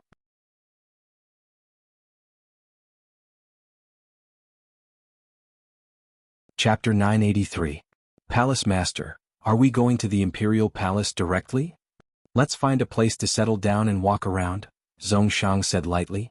He was very interested in some of the current changes in Lan City. After passing through the road from the Yun Nation to Lan City, his interest had intensified and could even be said to be urgent. Previously he could only read about it from the dossiers, but now he could finally see it with his own eyes. After entering the city, Zhongshang looked at the electric poles on the roadside from time to time. It was said that these things made Lan City brightly lit. Nowadays, many people in Great Xia had heard of Lan City's reputation as a sleepless city. However, it was hard for the people of Great Xia to imagine that such a name would appear in a place like Dayo, which was like a barren land. Some people even speculated that Dayo had stolen a huge amount of kerosene from the Yun nation and lit it up in the city overnight. It was a very foolish guess, but outsiders would never be able to imagine what an electric lamp looked like. It was even difficult for them to understand. On the other hand, the Temple of Heaven's dossier said, "Place thunder and lightning in a crystal ball, and the night will be bright." After settling down, Zhongshang led a few people to walk on the streets of Lan City. I haven't seen many people fighting fiercely along the way. It's a little different from the rumors. It is said that Lan City has built 8 arenas. Any disputes will be settled in the arenas. Otherwise there will be heavy penalties, Jiao Pingsui said. Zhongshang nodded slightly. This was a good idea. Not only did this maintain the aggressive nature of the aboriginals, but it also reduced disputes among the people. Only a nation like Dayo, where strength was respected and the imperial court was filled with top-notch experts, could use this method. It was impossible for other nations to do so. What is this place? Why does it smell so bad? It should be Jinghua. Jiaoping guessed. The well was a place to relieve oneself. It was usually a building that was slightly taller than an ordinary building, and one could go up the stairs from the outside. Below it was a bucket filled with filth. Oh. Zhongshang took a quick look at it. It was different from the common well spiders in Great Xia. It was much bigger and there were no external stairs or doors. People could only enter from the side. Normally, only one person could enter a well, but this one had many people entering, so it looked even messier. After all, with his status, there was no way he would pay attention to this kind of thing.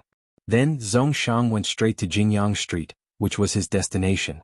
Whenever he saw a shop with a sign of the royal family hanging on it, he would go in and take a look. After walking around, he saw quite a few rare items, especially the royal department store. The table clock, toothpaste, wheat, vermicelli, soy sauce, and underwear were things he had never seen before. He especially liked the table clock and sugar, so he specially bought some. Following which, Rinpochian went to the glass shop, the condiment shop, and even the pastry shop and the bookstore to gain some understanding of the new products that had appeared in Dayo. At present, it seemed that they were mainly focused on the livelihood of the people. However, this was also normal. The truly important things would not appear here. However, he did buy a lot of books in the bookstore. He was very interested in these things. As for the pastry shop, it had just been opened for a month. Every day there was a tempting aroma coming from it. There were not many types of pastries, only a few types of pastries and a few types of sugar. However, the taste was excellent and there was even freshly squeezed fruit juice. Although the price was not low, it was sold out every day after it was released. Tong Lan was a regular customer here. She spent more than half of her monthly salary here, which made her rather resentful. Zhongshang wandered in Lan City until it was dark and was finally satisfied. Lan City had indeed changed. Along the way, he saw some non-aboriginals walking the same way as the aboriginals. Both sides turned a blind eye to each other, and the situation was much better than what he had heard before. It seemed that the people of Lan City were also changing. He only saw it after the street lights were turned on at night. If the literati of Great Xia were here, they might have left behind 2 poems that would be passed down through the ages. It would have been even better if there were no white skeletons with little red flowers hanging everywhere that teased his nerves from time to time. In particular, when the night wind blew, it was really chilly and ghostly wails and wolf howls. The next day, Zhongshang requested to see the Empress and Rinpochian. The Empress did not give him a good look. In fact, it was already a form of tolerance that she did not make a move on the spot, and Zhongshang would not have any opinion on this.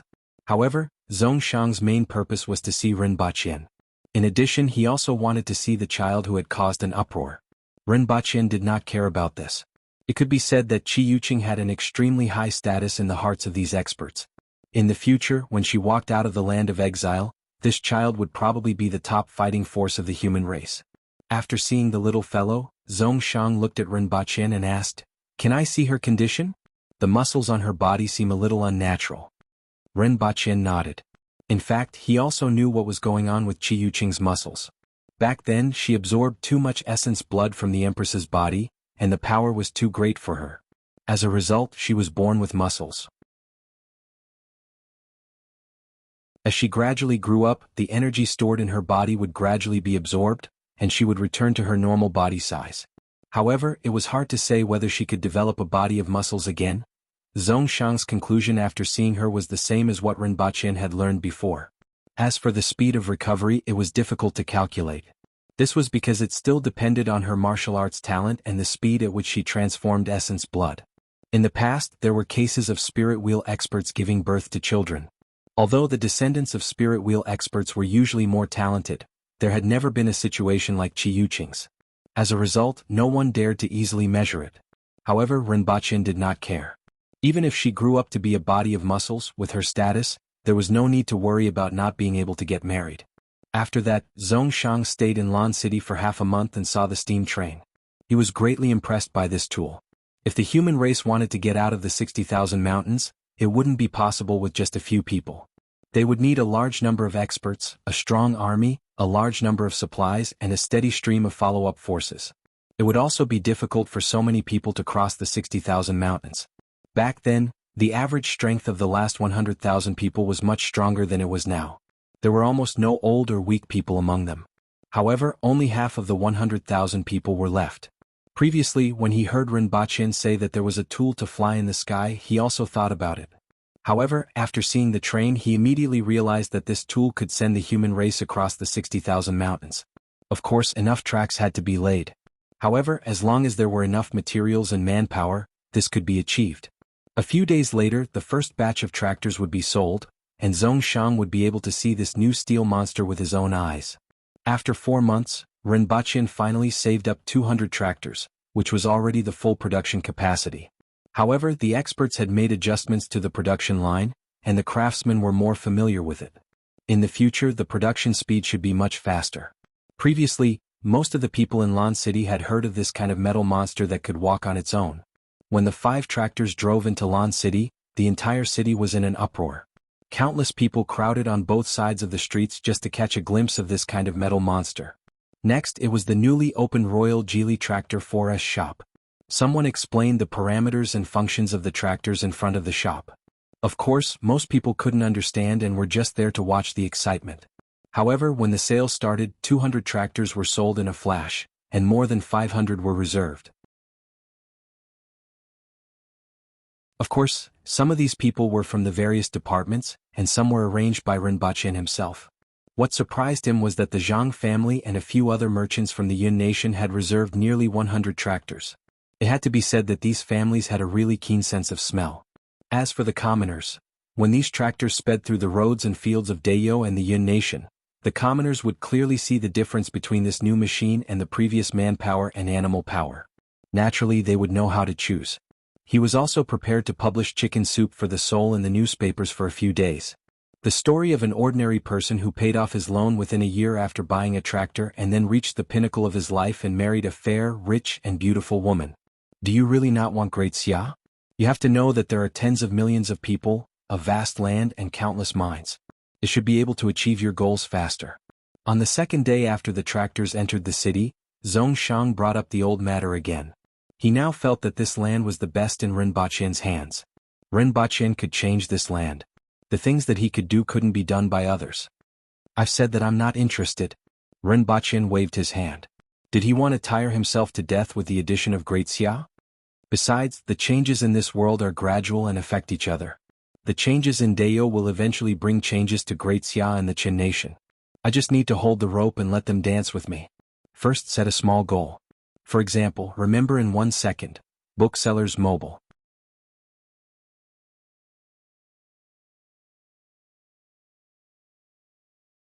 Chapter 984. Half a month later, after half a month of driving training, the first batch of 200 tractors finally set off. 60 of them were carrying a large amount of glassware, animal skins, and spices to the Yun nation. Others went to the Protectorate of the Southeast and the Protectorate of the North, and some directly brought the parts for rotary tillage into the fields. Little Shirtu, where have you been these days? Earth doesn't care anymore? What is this? It can actually run on its own? These people all lived in farms outside the city, so they had heard very little about tractors. When they saw a young man driving this strange thing back, they were all amazed. Call me Mischievous Stone, don't call me Little Stone. This is a tractor. You've never heard of it, right? No. It can be used to transport goods and plow fields. It's a new invention of Zhao Prince Consort. Mischievous Stone showed off. This thing can plow the land? What are these round ones for? Many people were amazed. That's a tire. Don't stab it with a knife. I'm telling you, whoever stabs it, I'll fight with you. The man who was originally sitting on the tractor and showing off according to the script suddenly jumped down in exasperation. Everyone chuckled and dispersed. How about it? Do you want to compete and see who can plow faster? What's there to compete about physical labor? 1 tael of silver. If you win, I'll give you a tael of silver. If you win, you'll work for me for a day. An ordinary citizen's monthly income was no more than 1 tael to 1.5 taels of silver. How could they refuse such a good opportunity? Immediately, a few strong men spoke up. How do we compete? The 6 of us will compete together. If the 5 of you can plow faster and better than me, I'll consider it your win. I'll give you a tael of silver. If the 5 of you can't beat me, then come and work for me for a day. Bah, are you looking down on us? Do you want to find a place to practice? The few burly men immediately said angrily. Whether you think highly of me or not, we'll talk about it after we compete. This time, let's compete in plowing the land, not in punching and kicking. Mischievous Stone chuckled. Little Shirtu, just wait to pay up. The few burly men said one after another. All right, tomorrow morning we'll start at dawn. Mischievous Stone laughed and said, get out of the way, I won't care if you bump into me. He stepped on the accelerator, and the tractor drove away with a tutu-tutu sound. TSK, this thing is really fresh. Speaking of which, Zhao Prince Consort is really amazing. So many things were made by him. Yes. Although he isn't strong, all the new things in Lan City in recent years are related to him. Nonsense. How could His Majesty's judgment be wrong? Otherwise, why would Her Majesty choose him to be her husband even though we have so many experts and talents? He must be amazing. Did you hear? A few years ago, Zhao Prince Consort had a duel with someone and created such a huge pit outside the city. I went to see it when I entered the city. It was more than 100 meters. I also went to take a look. I heard that a single strike created such a huge crater. Everyone was talking about him. After a few years, the people around Lan City had changed their opinion of him. However, everyone still felt that even though Zhao Prince Consort was impressive, it didn't mean that he knew how to farm. They didn't believe that such a thing could surpass 5 strong laborers and the fork-horned cow. The next morning, before dawn, everyone arrived at the field. Even those who weren't participating in the competition were willing to come and watch the show. More than half of the 100 people in the village had arrived. Little Shirtu isn't here yet? Don't tell me that guy is still sleeping? Let's wait. Why don't someone go and wake him up? Just when everyone was getting impatient, they heard a flapping sound from afar. He's here, he's here. Why is this thing farting along the way? These words immediately caused a burst of laughter. However, everyone was somewhat envious of little Shirtu, who was riding a steel monster with a trail of smoke all the way from afar. This thing looked very cool.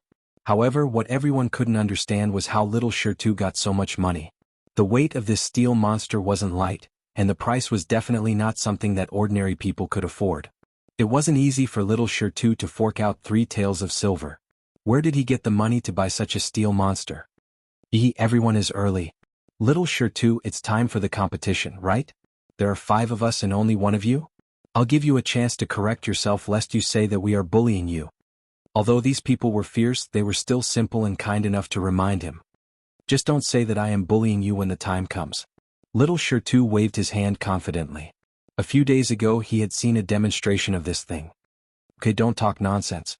It just so happens that the newly refurbished land is ready to be plowed. You guys start from that end. Little Shirtu, start from this end. Okay, let's do that. Little Shirtu smiled and drove the tractor to the other end of the field. When they arrived at the edge of the field, Little Shirtu first pressed down the raised rotary tiller, and the gears were deeply embedded in the soil. He turned his head to look into the distance and saw that the people had already begun to work. Little Shirtu sat back on the tractor and touched it here and there. He couldn't hide the love in his heart. He didn't expect that such a good thing would fall into his hands. It was all thanks to his uncle, Taidao. After touching the brand new steel monster, Little Shirtu smiled and stepped on the accelerator. After installing the rotary tiller, the speed of the tractor slowed down a bit. He could feel the resistance from the soil. However, the steel monster under him still moved forward without hesitation. The people who were observing from a distance suddenly let out a soft cry. He turned his head to look at the 5 people. At this time each of them had almost plowed a quarter of the field. Moreover, they used manpower to plow first and then used horned cows. This way they could save more animal power and could plow an additional 2 mu in a day. The 5 people plowed a total of 40 mu in a day. The strange thing, under little Shidu's feet could plow 40 mu? Time slowly passed, and when the sun was about to reach the sky, everyone's expression changed. The 5 people next to them had already taken a break, but little Shidu's speed didn't slow down at all. He kept plowing at the same speed without stopping, and he had already caught up with the 5 people. The 5 people plowed 25 mu in the morning, which was already their fastest speed. In the afternoon they could plow at most 15 mu. On the other hand, little Shidu plowed 30 mu in the morning, but the steel monster under him still didn't look tired at all. This gave everyone a bad premonition in their hearts. Could it be that this thing was comparable to 5 people and 5 horned cows? In the afternoon the speed of the 5 people next to them had slowed down, but little Shidu was still plowing at the same speed. The thing behind him, which had been rotating all the time, was still constantly turning the soil. It wasn't until the evening that little Shidu wiped his sweat and jumped down from the tractor. He raised his eyebrows and said, "How is it? Are you convinced now?" Everyone's eyes weren't on him, but on the steel monster under little Shidu. This thing plowed 60 mu of land for a whole day, and it didn't stop at all. It was simply terrifying. Damn it. A man who was sweating profusely cursed. This thing is really strong. Yes, the 5 of them had used up all their strength and plowed 45 mu of land. However, this thing's stability was simply despairingly stable. Hee hee. Little Shidu laughed rather contentedly. Are you willing to admit defeat? Bah, am I someone who doesn't keep to my words?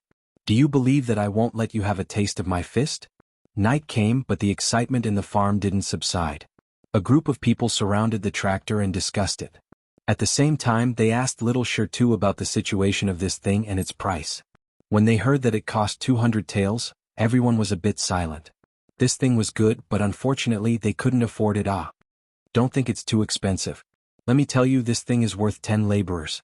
10 laborers can earn 100 taels a year and you can earn it back in 2 years. How can we have so much money? Speaking of which, where did you get the money from? Someone asked. Don't worry about me. As for the money, this thing can be paid in installments. Zhao Prince Consort said that in order to improve the situation of us commoners, Her Majesty will use her own pocket to pay for it first. After that, we will pay a little more every year and it will take up to 5 years at most. Do the math. After 5 years we will pay 40 taels of silver a year. This thing can be used by 10 laborers to earn 100 taels a year, and the remaining 60 taels will belong to us. Moreover, after I pay off His Majesty's debt in 5 years, this thing will be mine. After little Shidu finished speaking, the people around him began to count with their fingers and toes. After a long time, they still couldn't figure out if this was the case. What he said seems to make sense. Let me think about it, someone said hesitantly. For the commoners, 200 taels of silver was an astronomical figure. Even if this figure was placed in front of them, it would be difficult for them to decide what to do. Most of them would just wait and see. In fact, this was Rinpoche's objective. After all, the current production of tractors was completely insufficient. What he was doing now was to make tractors deeply rooted in the hearts of the people. 2 to 3 years later, when the lives of the first batch of people using tractors improved, the tractor market would be fully launched. Little Shidu also said in a timely manner, "It's just like how you can buy it now if you want to. Let me tell you, 200 taels of silver. Don't you see how heavy this thing is? It's all made of iron, and the iron alone weighs more than 500 kilograms. I heard that Zhao Prince Consort is selling it at a loss, and Her Majesty is paying for it to make our lives better. Otherwise, believe it or not, this thing can't even be bought with 1,000 taels of silver. This thing already weighs more than 500 kilograms of iron. Can 200 taels of silver buy 500 kilograms of iron? However, I'm just saying this to you. There aren't many of these things now. The 6 departments have reserved them for a few months, let alone you guys. As for me, hee. Don't forget that I have an uncle who works under Zhao Prince Consort." After hearing little Shidu's words, everyone began to feel grateful for the Empress's kindness. The Empress's reputation was already high, but she was so considerate of them, which made them deeply moved. Zhao Prince Consort's prestige had also greatly increased in their hearts. At the same time they began to warm up to the tractors. Sometimes they would hesitate when something was placed in front of them. However, when they couldn't buy it even if they wanted to, the situation would be reversed. Run Bachin looked at the information in his hand and was quite satisfied. These people had done a good job. He estimated that the tractors that went to the Yun nation would return in a few days. At this time, Zhongshang was sitting in the carriage and looking at the letter in his hand with a smile on his face. He and the others had only traveled half the distance, and the tractors that set off at the same time with so many goods had actually arrived at Pingdu a few hours ago. Amazing. It's really amazing. Zhongshang exclaimed. According to Zhao Prince Consort, this kind of thing had actually been eliminated on the other side of the sea. However, it was already enough to shock everyone here. They didn't know what the better things were like. No, he had seen better things such as quantum transmission. Unfortunately, he couldn't understand it. At this time, the Yun nation was also shocked by those iron monsters. In particular, the merchants who had been paying attention couldn't sit still.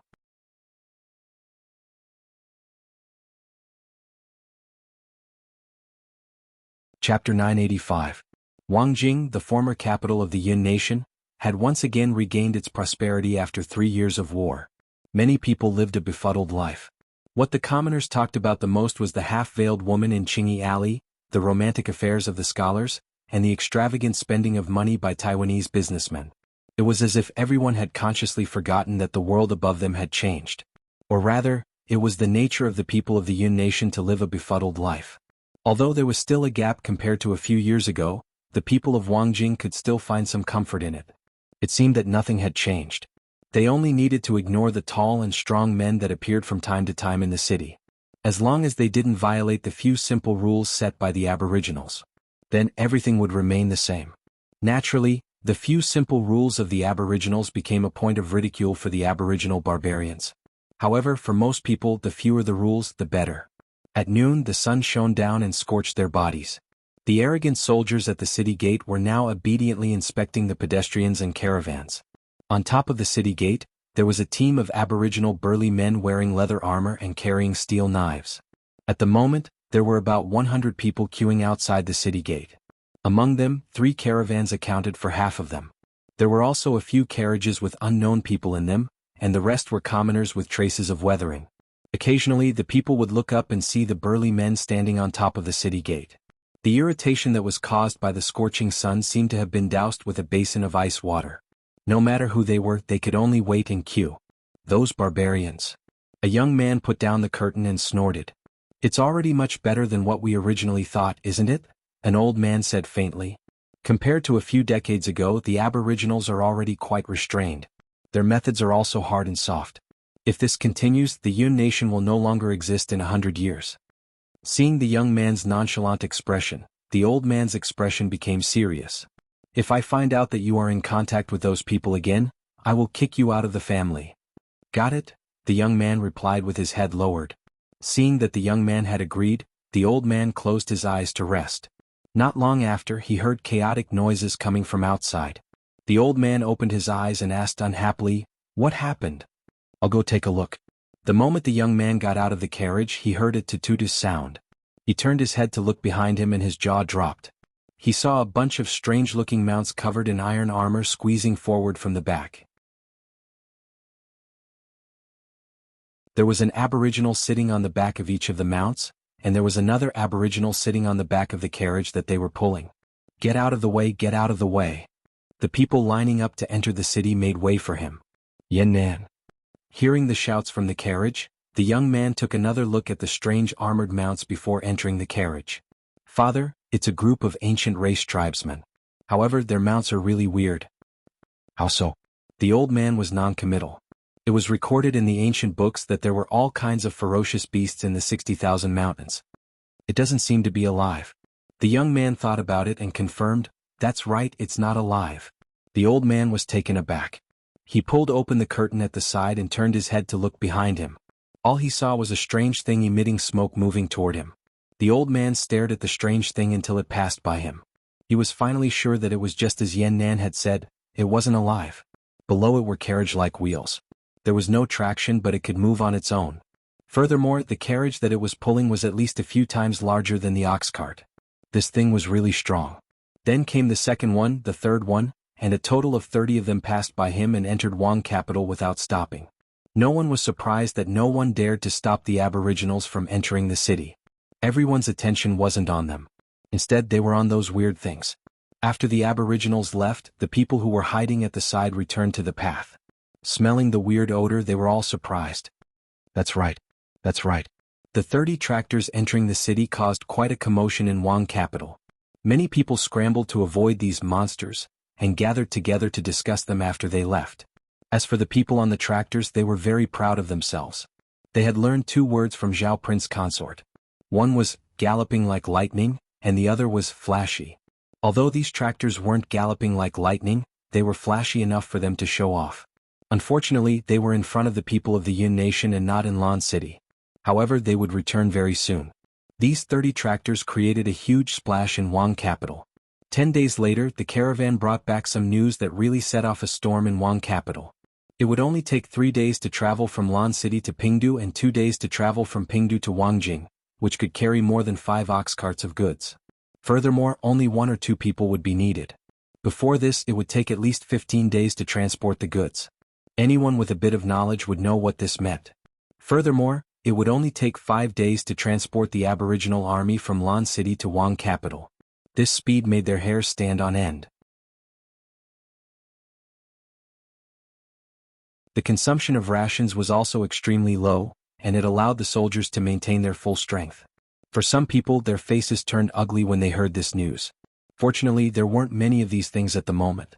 Otherwise, they would be able to sleep.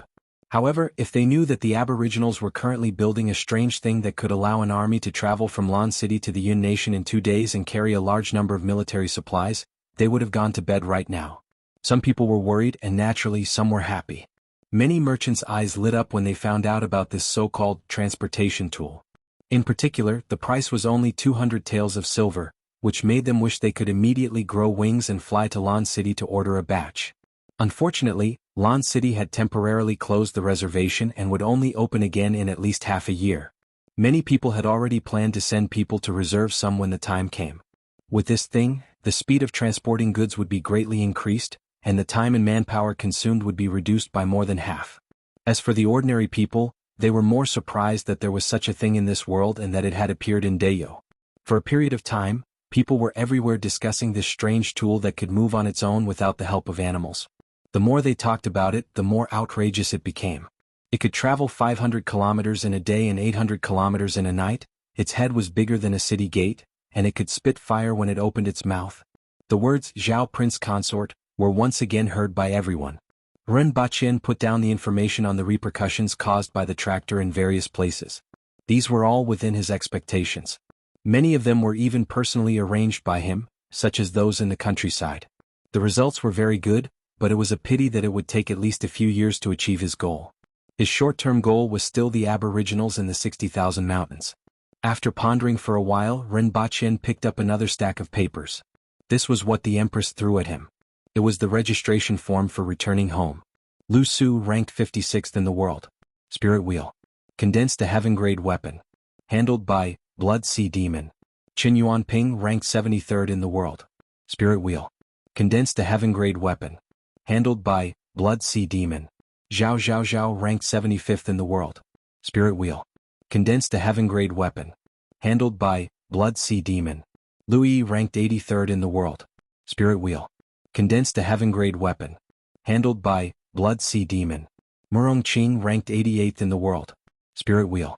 Condensed to Heaven-grade weapon. Handled by Blood Sea Demon. Dong Qing not on the list of experts. Tian Luan. It had been a few months. Looking at the stack of membership forms in his hands, Ren Baqin wanted to give Blood Sea Demon a thumbs up. His actions and work efficiency were enough for Ren Baqin to award him a Model Worker Medal. Of course, Ren Baqin wasn't sure how many of these people really wanted to join and how many only wanted to join because he held a knife to their necks. In any case, according to the notes from the rearguard commandery, half of them fought with Blood Sea Demon.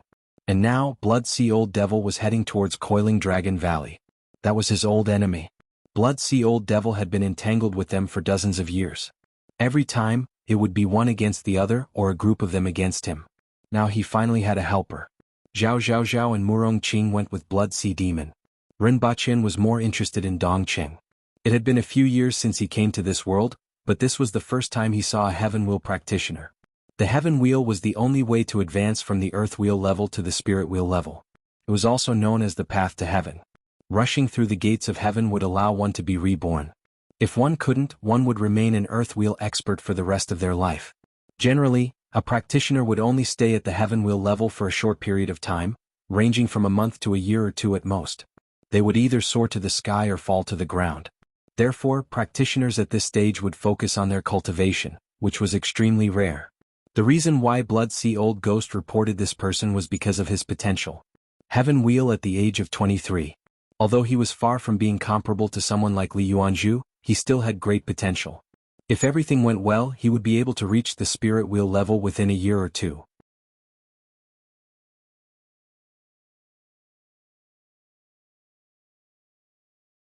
Chapter 986. The Coiling Dragon Valley had a very strange topography. In the middle of the valley there was a towering mountain, and around the mountain was a twisted river. Looking down from the mountain, it looked like a coiled dragon. This mountain was called the Pillar of Heaven's Mountain, and there was a Tianmen sect on the mountain.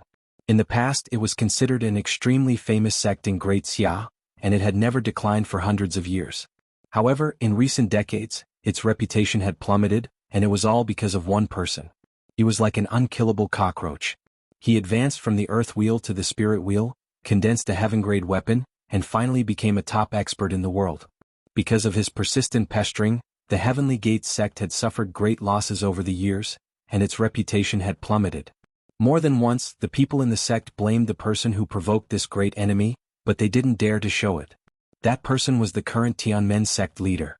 No one knew if the sect leader regretted his youthful recklessness. However, everyone was clear about one thing. At this point, the Tianmen sect could no longer retreat. If they took a step back now, the last bit of face of the Heaven Gate would be gone. In the future, when others talked about the Heavenly Gate sect, they would say that it had been pulled down from the top sect by one person and ended up in a state of disgrace. The Heavenly Gate sect would no longer need to be seen by others, and even their ancestors would have to jump out of their graves. On this day, someone, that bastard is here again. We've reached the entrance of the valley. Who? Old Ghost? Quickly informed the sect leader. As soon as the Blood River Demon arrived at the entrance of the valley, the Tianmen sect, which used to be a top sect, felt as if it was facing a formidable enemy. It could be seen how much pressure the Blood River Demon had put on the Tianmen sect. In fact, it was not only the Heavenly Gate sect. No matter who provoked such an unkillable opponent who became stronger the more they fought, everyone would feel numb.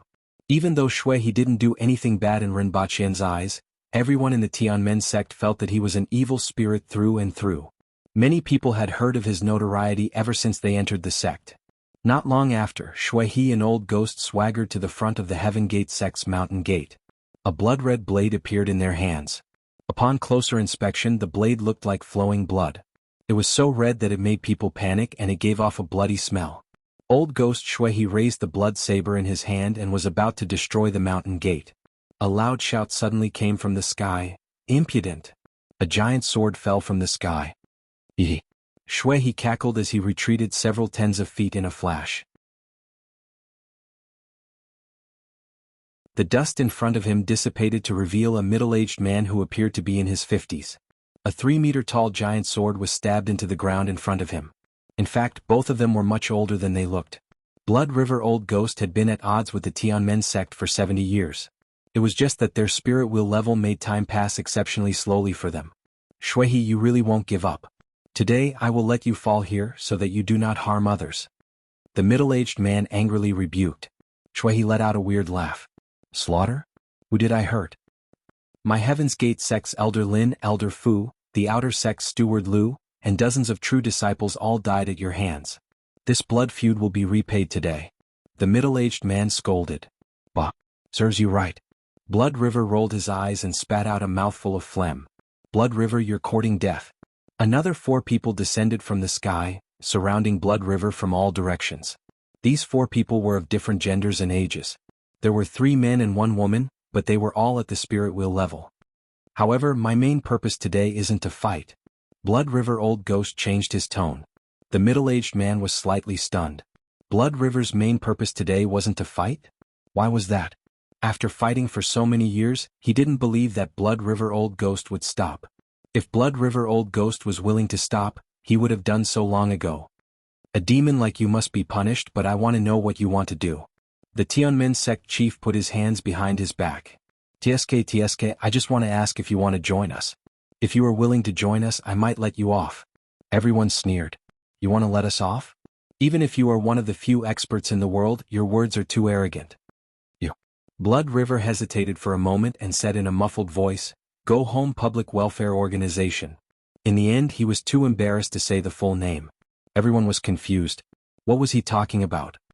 Those who are in cahoots with a demon like you are definitely evil.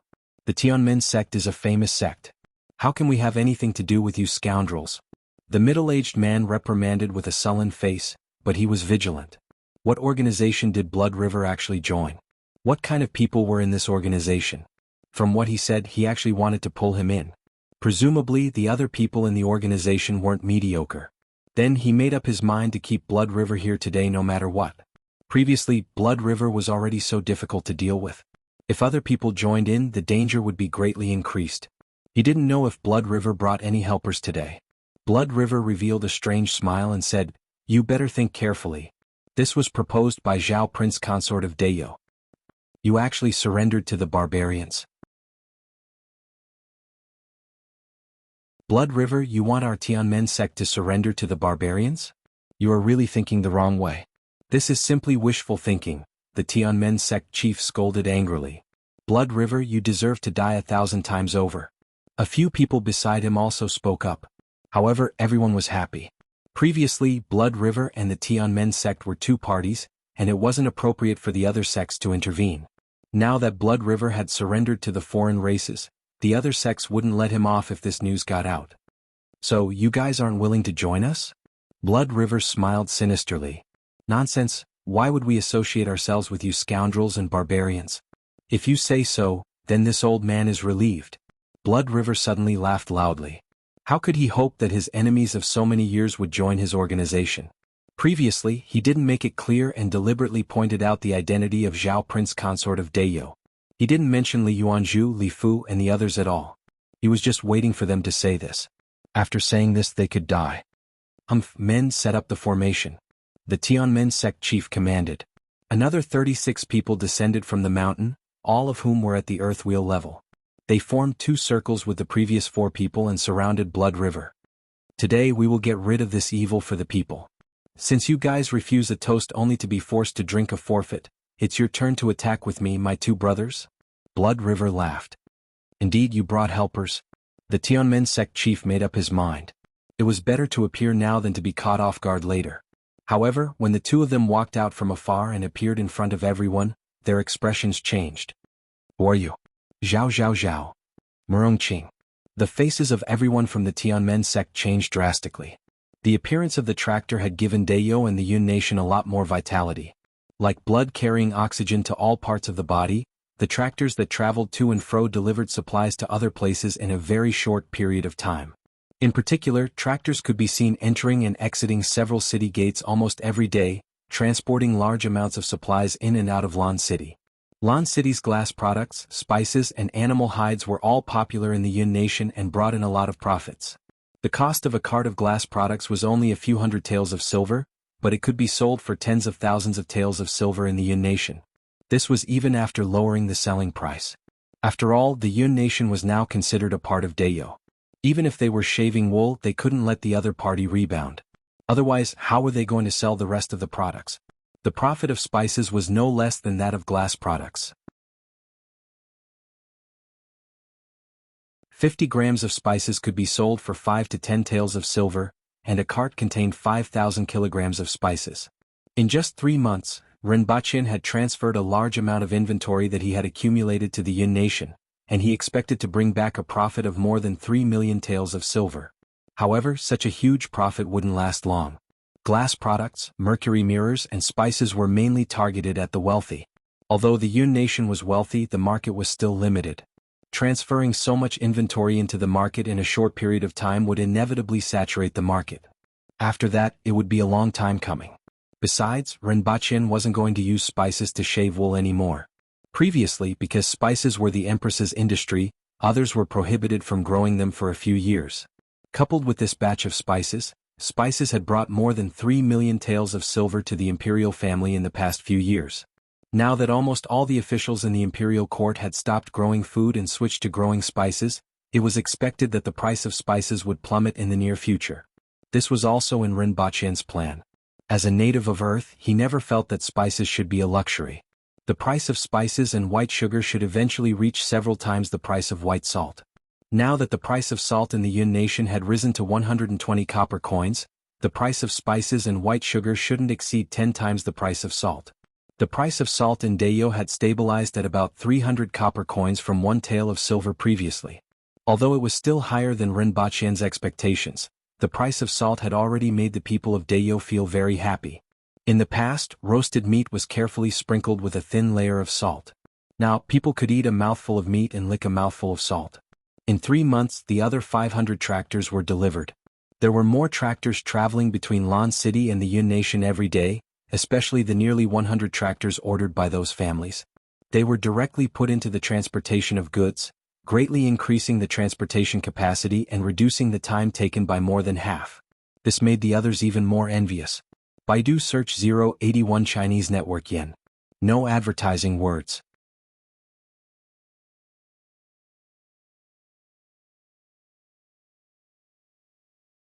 Chapter 987. In December of the 76th year of the Dayo calendar, the Royal Geely Tractor 4S shop opened in Lan City, and the first batch of 200 tractors officially appeared in front of everyone in the world. In February of the 77th year of the Dayo calendar, the second batch of 500 tractors was delivered. There were at least 300 tractors going back and forth between Lan City and the Yun nation, transporting large amounts of iron, food, cloth, salt, and other materials.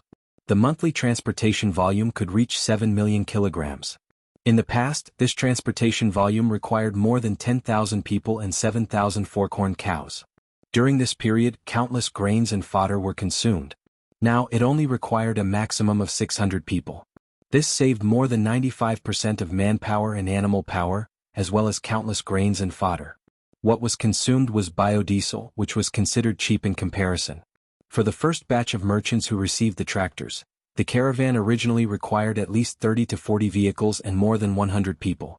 Less than 20 of the vehicles were loaded with goods, while the rest were loaded with grains and fodder consumed on the road. It would take more than 100 people a month to transport 20,000 kilograms of goods back and forth. The personnel expenses alone would cost more than 200 taels of silver, and the grains and fodder consumed on the road were worth nearly 100 taels of silver. Now, only 1 tractor and 2 people were needed to achieve the same transportation volume. The personnel expenses were less than 10 taels of silver, and the so-called biodiesel consumed was about 120 liters, which was worth 20 taels of silver, for a round trip of more than 3,000 kilometers. In other words, after investing 1,000 taels of silver, the monthly expenses would be less than 90 taels of silver, which was 70% lower than the previous transportation cost of a caravan. The most important thing was that it saved a lot of manpower and material resources. It was more flexible and fast, and it could transport the required goods to the destination in a short period of time. The value of this was more important than the savings in silver. Previously, due to the limited transportation volume, they could only transport about 20,000 kilograms of goods at a time. It was difficult for the caravan to turn around and the risk was great. In particular, Dayo had a rainy season that lasted for more than 5 months. If the caravan was trapped somewhere, the losses would be even greater. Now they were no longer subject to this restriction and could easily transport goods that were 10 times or even dozens of times their original volume. As a result, the caravan's goods weren't just those that were highly profitable, but there were also many more types of goods. After all, the market for those high-profit goods was limited. After the market supply and demand reached a balance, they set their sights on other goods. In just a few months, the prices of many goods in both places had dropped. In the Yun nation, the prices of meat, grains, herbs, needles, and thread had dropped. A large number of fork-horned cows, sweet potatoes, and other high-yielding crops had caused the prices of beef and grains to drop by 10%. Sweet potatoes and potatoes, which were both vegetables and grains, had become an important part of the meals of ordinary people in the Yun nation in a short period of time. In fact, the merchants of the Yun nation didn't care much about the profits from selling potatoes and sweet potatoes. A trip of 2,500 caddies would result in a profit of 2 copper coins per caddy, which was only 10,000 copper coins, which was close to 9 taels of silver. The profit of 10 tractors traveling from Dayo to the Yun nation was no more than 90 taels. However, after Rinpoche expressed his stance in private, those families immediately knew what to do. The prices of salt, cloth, tea leaves, wine and ironware in Lan City dropped again. Although the iron mines were controlled by the Dayo imperial court, there were a lot of ironware in the Yun nation. Those merchants naturally wouldn't let go of this opportunity. Even though pots and knives were expensive in the Yun nation, they couldn't be compared to those in Lan City. Stop manufacturing rotary plowing pendants and switch to the production of harvesting pendants, Rinpoche said to his subordinate. That thing is quite useful, but it consumes too much fuel, the man replied honestly. Well, got it. Rinpoche nodded. That's right, it consumed too much fuel. It was fine if tractors were used for transportation, but the biggest problem arose when they were used in agriculture. Although tractors could indeed save manpower and could rotate 60 mu of land in a day, the problem of fuel consumption became the biggest problem that restricted the use of tractors. 1 mu of land cost 3 liters of oil and half a tael of silver. 100 mu of land would cost 50 taels of silver. Which commoner could afford it? It had to be known that a laborer could only do this for 20 days at most. Could a laborer earn 50 taels of silver a year? He might not even earn 50 taels of silver a year. Moreover, there was still sowing, weeding, irrigation and harvesting. As a result, after the initial enthusiasm compared to transportation, which was now favored by everyone, the most important aspect of tractors was agriculture. Of course, this didn't mean that tractors had no value, but that they were limited by the number of mu of land in Dayo and the price of oil. The strength of the fork-horned cow and the aboriginals was also a factor. On Earth, a cow and a strong laborer could only plow about 2 mu of land in a day with iron plows. Here they could plow 6 mu of land in a day with wooden plows. In addition, due to the limited number of mu of land, it was difficult for tractors to be used. To change this situation, one way was to concentrate on farming on a large scale, such as the newly reclaimed fields by the Ministry of Works. Another way was to lower the price of oil. According to the current price of grain, the price of oil should be limited to about 20 copper coins. On Earth, 1 caddy of grain cost 2 to 3 copper coins, and diesel cost 6 to 7 copper coins, which was twice the price of grain. Here, grain cost 8 to 10 copper coins, but diesel cost 400 copper coins per liter, which was 40 times the price of grain. It was considered a sky-high price.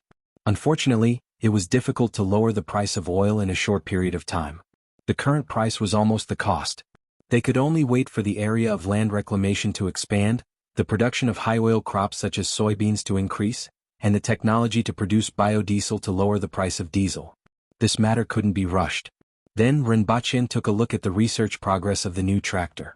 This was a new type of tractor with 50 horsepower. It had more horsepower, faster speed, and stronger off-road capabilities. The research progress wasn't fast. After all, it was limited by current technology and processes. Many of the originally mature technologies couldn't be used and had to be redesigned. After looking at it for a while, Rinpoche put down the information and went back to the palace. Upon entering the Jianghu palace, he heard the crisp laughter of a girl. Along the shade of the trees, he saw a girl rolling around on the lawn with a child wearing a red cloth. The girl was wearing silk clothes and her arms and legs were rolled up to her elbows and knees.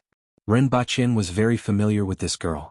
She was Zhu Hua, a level 9 student with an IQ of 9 and grades of 9. These days Rinpoche got her to take care of Qi Yuqing. Although Zhu Hua was very wild and not very smart, she actually did a good job. At least the little fellow was quite happy. Zhu Hua seemed to be having fun as well. Rinpoche felt that this was probably because their IQs were on the same level and they had found a kindred spirit. Looking at the two frolicking around, Rinpoche felt a sense of accomplishment as a father. Especially when he saw his daughter grow up happily. She really grew up. Looking at Qi Yuqing, who was already 1 meter tall, Rinpoche rubbed his chin and pondered. Wasn't she growing a little too fast? It had only been 6 months. First, set a small goal. For example, remember in 1 second. Booksellers Mobile.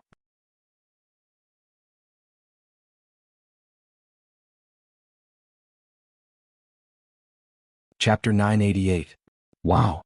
When Qi Yuqing saw Rinpoche, she stretched out her chubby little hands and cheered. A grasshopper fell from her hand and quickly jumped away after escaping danger. Principal. Zhu Hua turned to look at Rinpochen and rolled on the lawn again. This lawn was recently trimmed by Rinpochen. It turned out to be weeds that were half the height of a person, and the little fellow couldn't find them after burrowing into them. However, she especially liked to burrow into the weeds, catch bugs, butterflies, bees and roaring emperors, and stuff them into her mouth. This was a bad habit that Rinpochen discovered. It seemed that she was using her tongue to feel the world and wanted to put everything she saw into her mouth to taste, whether it was flowers, insects or even soil. This included Rinpochen's hand, which still had a row of imprints. After being beaten up by the Empress, she only dared to sneak around and bite whatever she saw when the Empress wasn't around. For example, there were still blue and red stains on Qi Yuqing's mouth from biting flowers. Hua. Rinpochen smiled and patted her head. The little fellow rubbed his palm hard and looked extremely happy. Her Majesty told you not to call her Hua. Zhu Hua muttered. Anyway, you won't tell on me? Rinpochen said. Of course, Zhu Hua will never tell on you. Zhu Hua immediately vowed with a firm face. However, it was to no avail. Rinpochen knew Zhu Hua too well. It would be strange if she could hide secrets with that brain of hers and she might spill the beans at any time. However, Rinpochen didn't care about this. He reached out and picked her up. Come call me daddy. The little fellow looked at Rinpochen and was confused at first. Then she smiled and slapped his face with both hands. Rinpochen felt a strong wind blowing against his face. His upper body leaned back and Qi Yuqing slapped empty air. Qi Yuqing looked at Rinpochen doubtfully and subconsciously bit her finger. Rinpochen sighed softly and said, "Don't slap your daddy in the future." If he was slapped by her, even though he wouldn't be injured, he would definitely be disgraced. The little fellow was too strong. Fortunately, her hands were short. Rinpochen tossed her up and she immediately burst into laughter. After playing for a while, he placed the little fellow on the ground and pointed at himself. Dad. The little fellow looked at Rinpochen, pointed to himself and said in a tender voice, "Father." Rinpochen grinned and his smile gradually widened. Pointing at himself, "Dad." The little guy finally learned the first word. Although it was only 6 months, which was much earlier than ordinary children, it was not surprising. As soon as the little fellow was born, he was prepared for the little fellow to ask for a stick in fluent Chinese and say that she wanted to swim in the river in less than 3 days. Fortunately, in terms of language, the little fellow was finally somewhat similar to an ordinary person. Following Rinpochen's actions, the little fellow pointed at herself with a smile and said, "Father. I'm your father." Rinpochen pointed at himself again and tried to correct her mistake. He was the real father. However, the little guy still pointed at himself in confusion. Dad. Rinpochen thought about it and decided to give up on correcting her futile actions. Looking at the little guy who was almost as tall as his waist, he was indeed growing too fast. When the little fellow was born, she was twice the size of an ordinary baby and should be 60 to 70 centimeters long. Now she was 1 meter tall and had grown 30 centimeters in half a year. He wondered how big she would be when she was 2 or 3 years old. He hoped that she would be more like an ordinary person. Rinpochen sincerely hoped that she would be more like an ordinary person. Although it was indeed gratifying to have an outstanding descendant, Rinpochen still hoped that she could have a childhood that was closer to that of an ordinary person and not go hunting tigers at the age of 1 and catch dragons at the age of 2. At night, Rinpochen seriously discussed very important matters with the Empress. "Your Majesty, what do you think Hua will call you after she learns to speak?" The Empress replied without hesitation, "Mother? What about me? Father? Your Majesty, don't you feel awkward?" Rinpochen looked helpless. This was the problem. Children from ordinary families could just call each other father and mother. But him and the Empress, how should the child be called? Mother. Why did it sound so awkward? And why did it sound even more awkward to call her father? The Empress didn't care and said, "It's good that I don't feel awkward and there's nothing wrong with it." In fact, there didn't seem to be anything wrong. Rinpochen sighed and said, "How about I call you mother and call me father?" The Empress thought about it and said, "It sounds distant. Do you care about this a lot?" "I can't say that I care a lot." Rinpochen felt that he didn't have much of a choice in this matter. Besides, the Empress didn't despise him when she chose him, right? However, he still felt somewhat awkward. Seeing that the Empress was still staring at him, Rinpochen suddenly had a flash of inspiration and knew what the problem was. Other princesses and princes call the Empress mother, but the problem is that I haven't been conferred the title of Empress. I'm Zhao Prince Consort. There's nothing wrong with calling me father. The Empress chuckled and said, "It seems that I have to confer you an Empress." "No need, I'm fine now." Rinpoche waved his hands. Zhao Prince Consort was more used to it. The two of them laughed and chatted for a while before the little girl ran in from outside with her hands raised, followed by Zhu Hua, who had a head full of grass. "Slow down, princess." Qing Yuan and Hong Luan wanted to help her but didn't dare to. "Don't worry about her," Rinpoche said. The little girl ran straight to Rinpoche and the Empress, pointed at herself and said, "Father. Look, your daughter can talk." Rinpoche smiled and pointed at the little girl. "Erhua." The little girl stubbornly pointed at herself and said, "Father." Rinpoche saw that the little girl was now firmly convinced that she should call him father. The Empress burst out laughing when she saw the two of them. 3 months after the delivery of the scheduled tractors, the second batch of 1,000 taels of tractors finally began to be sold. This time it was much livelier than the previous time.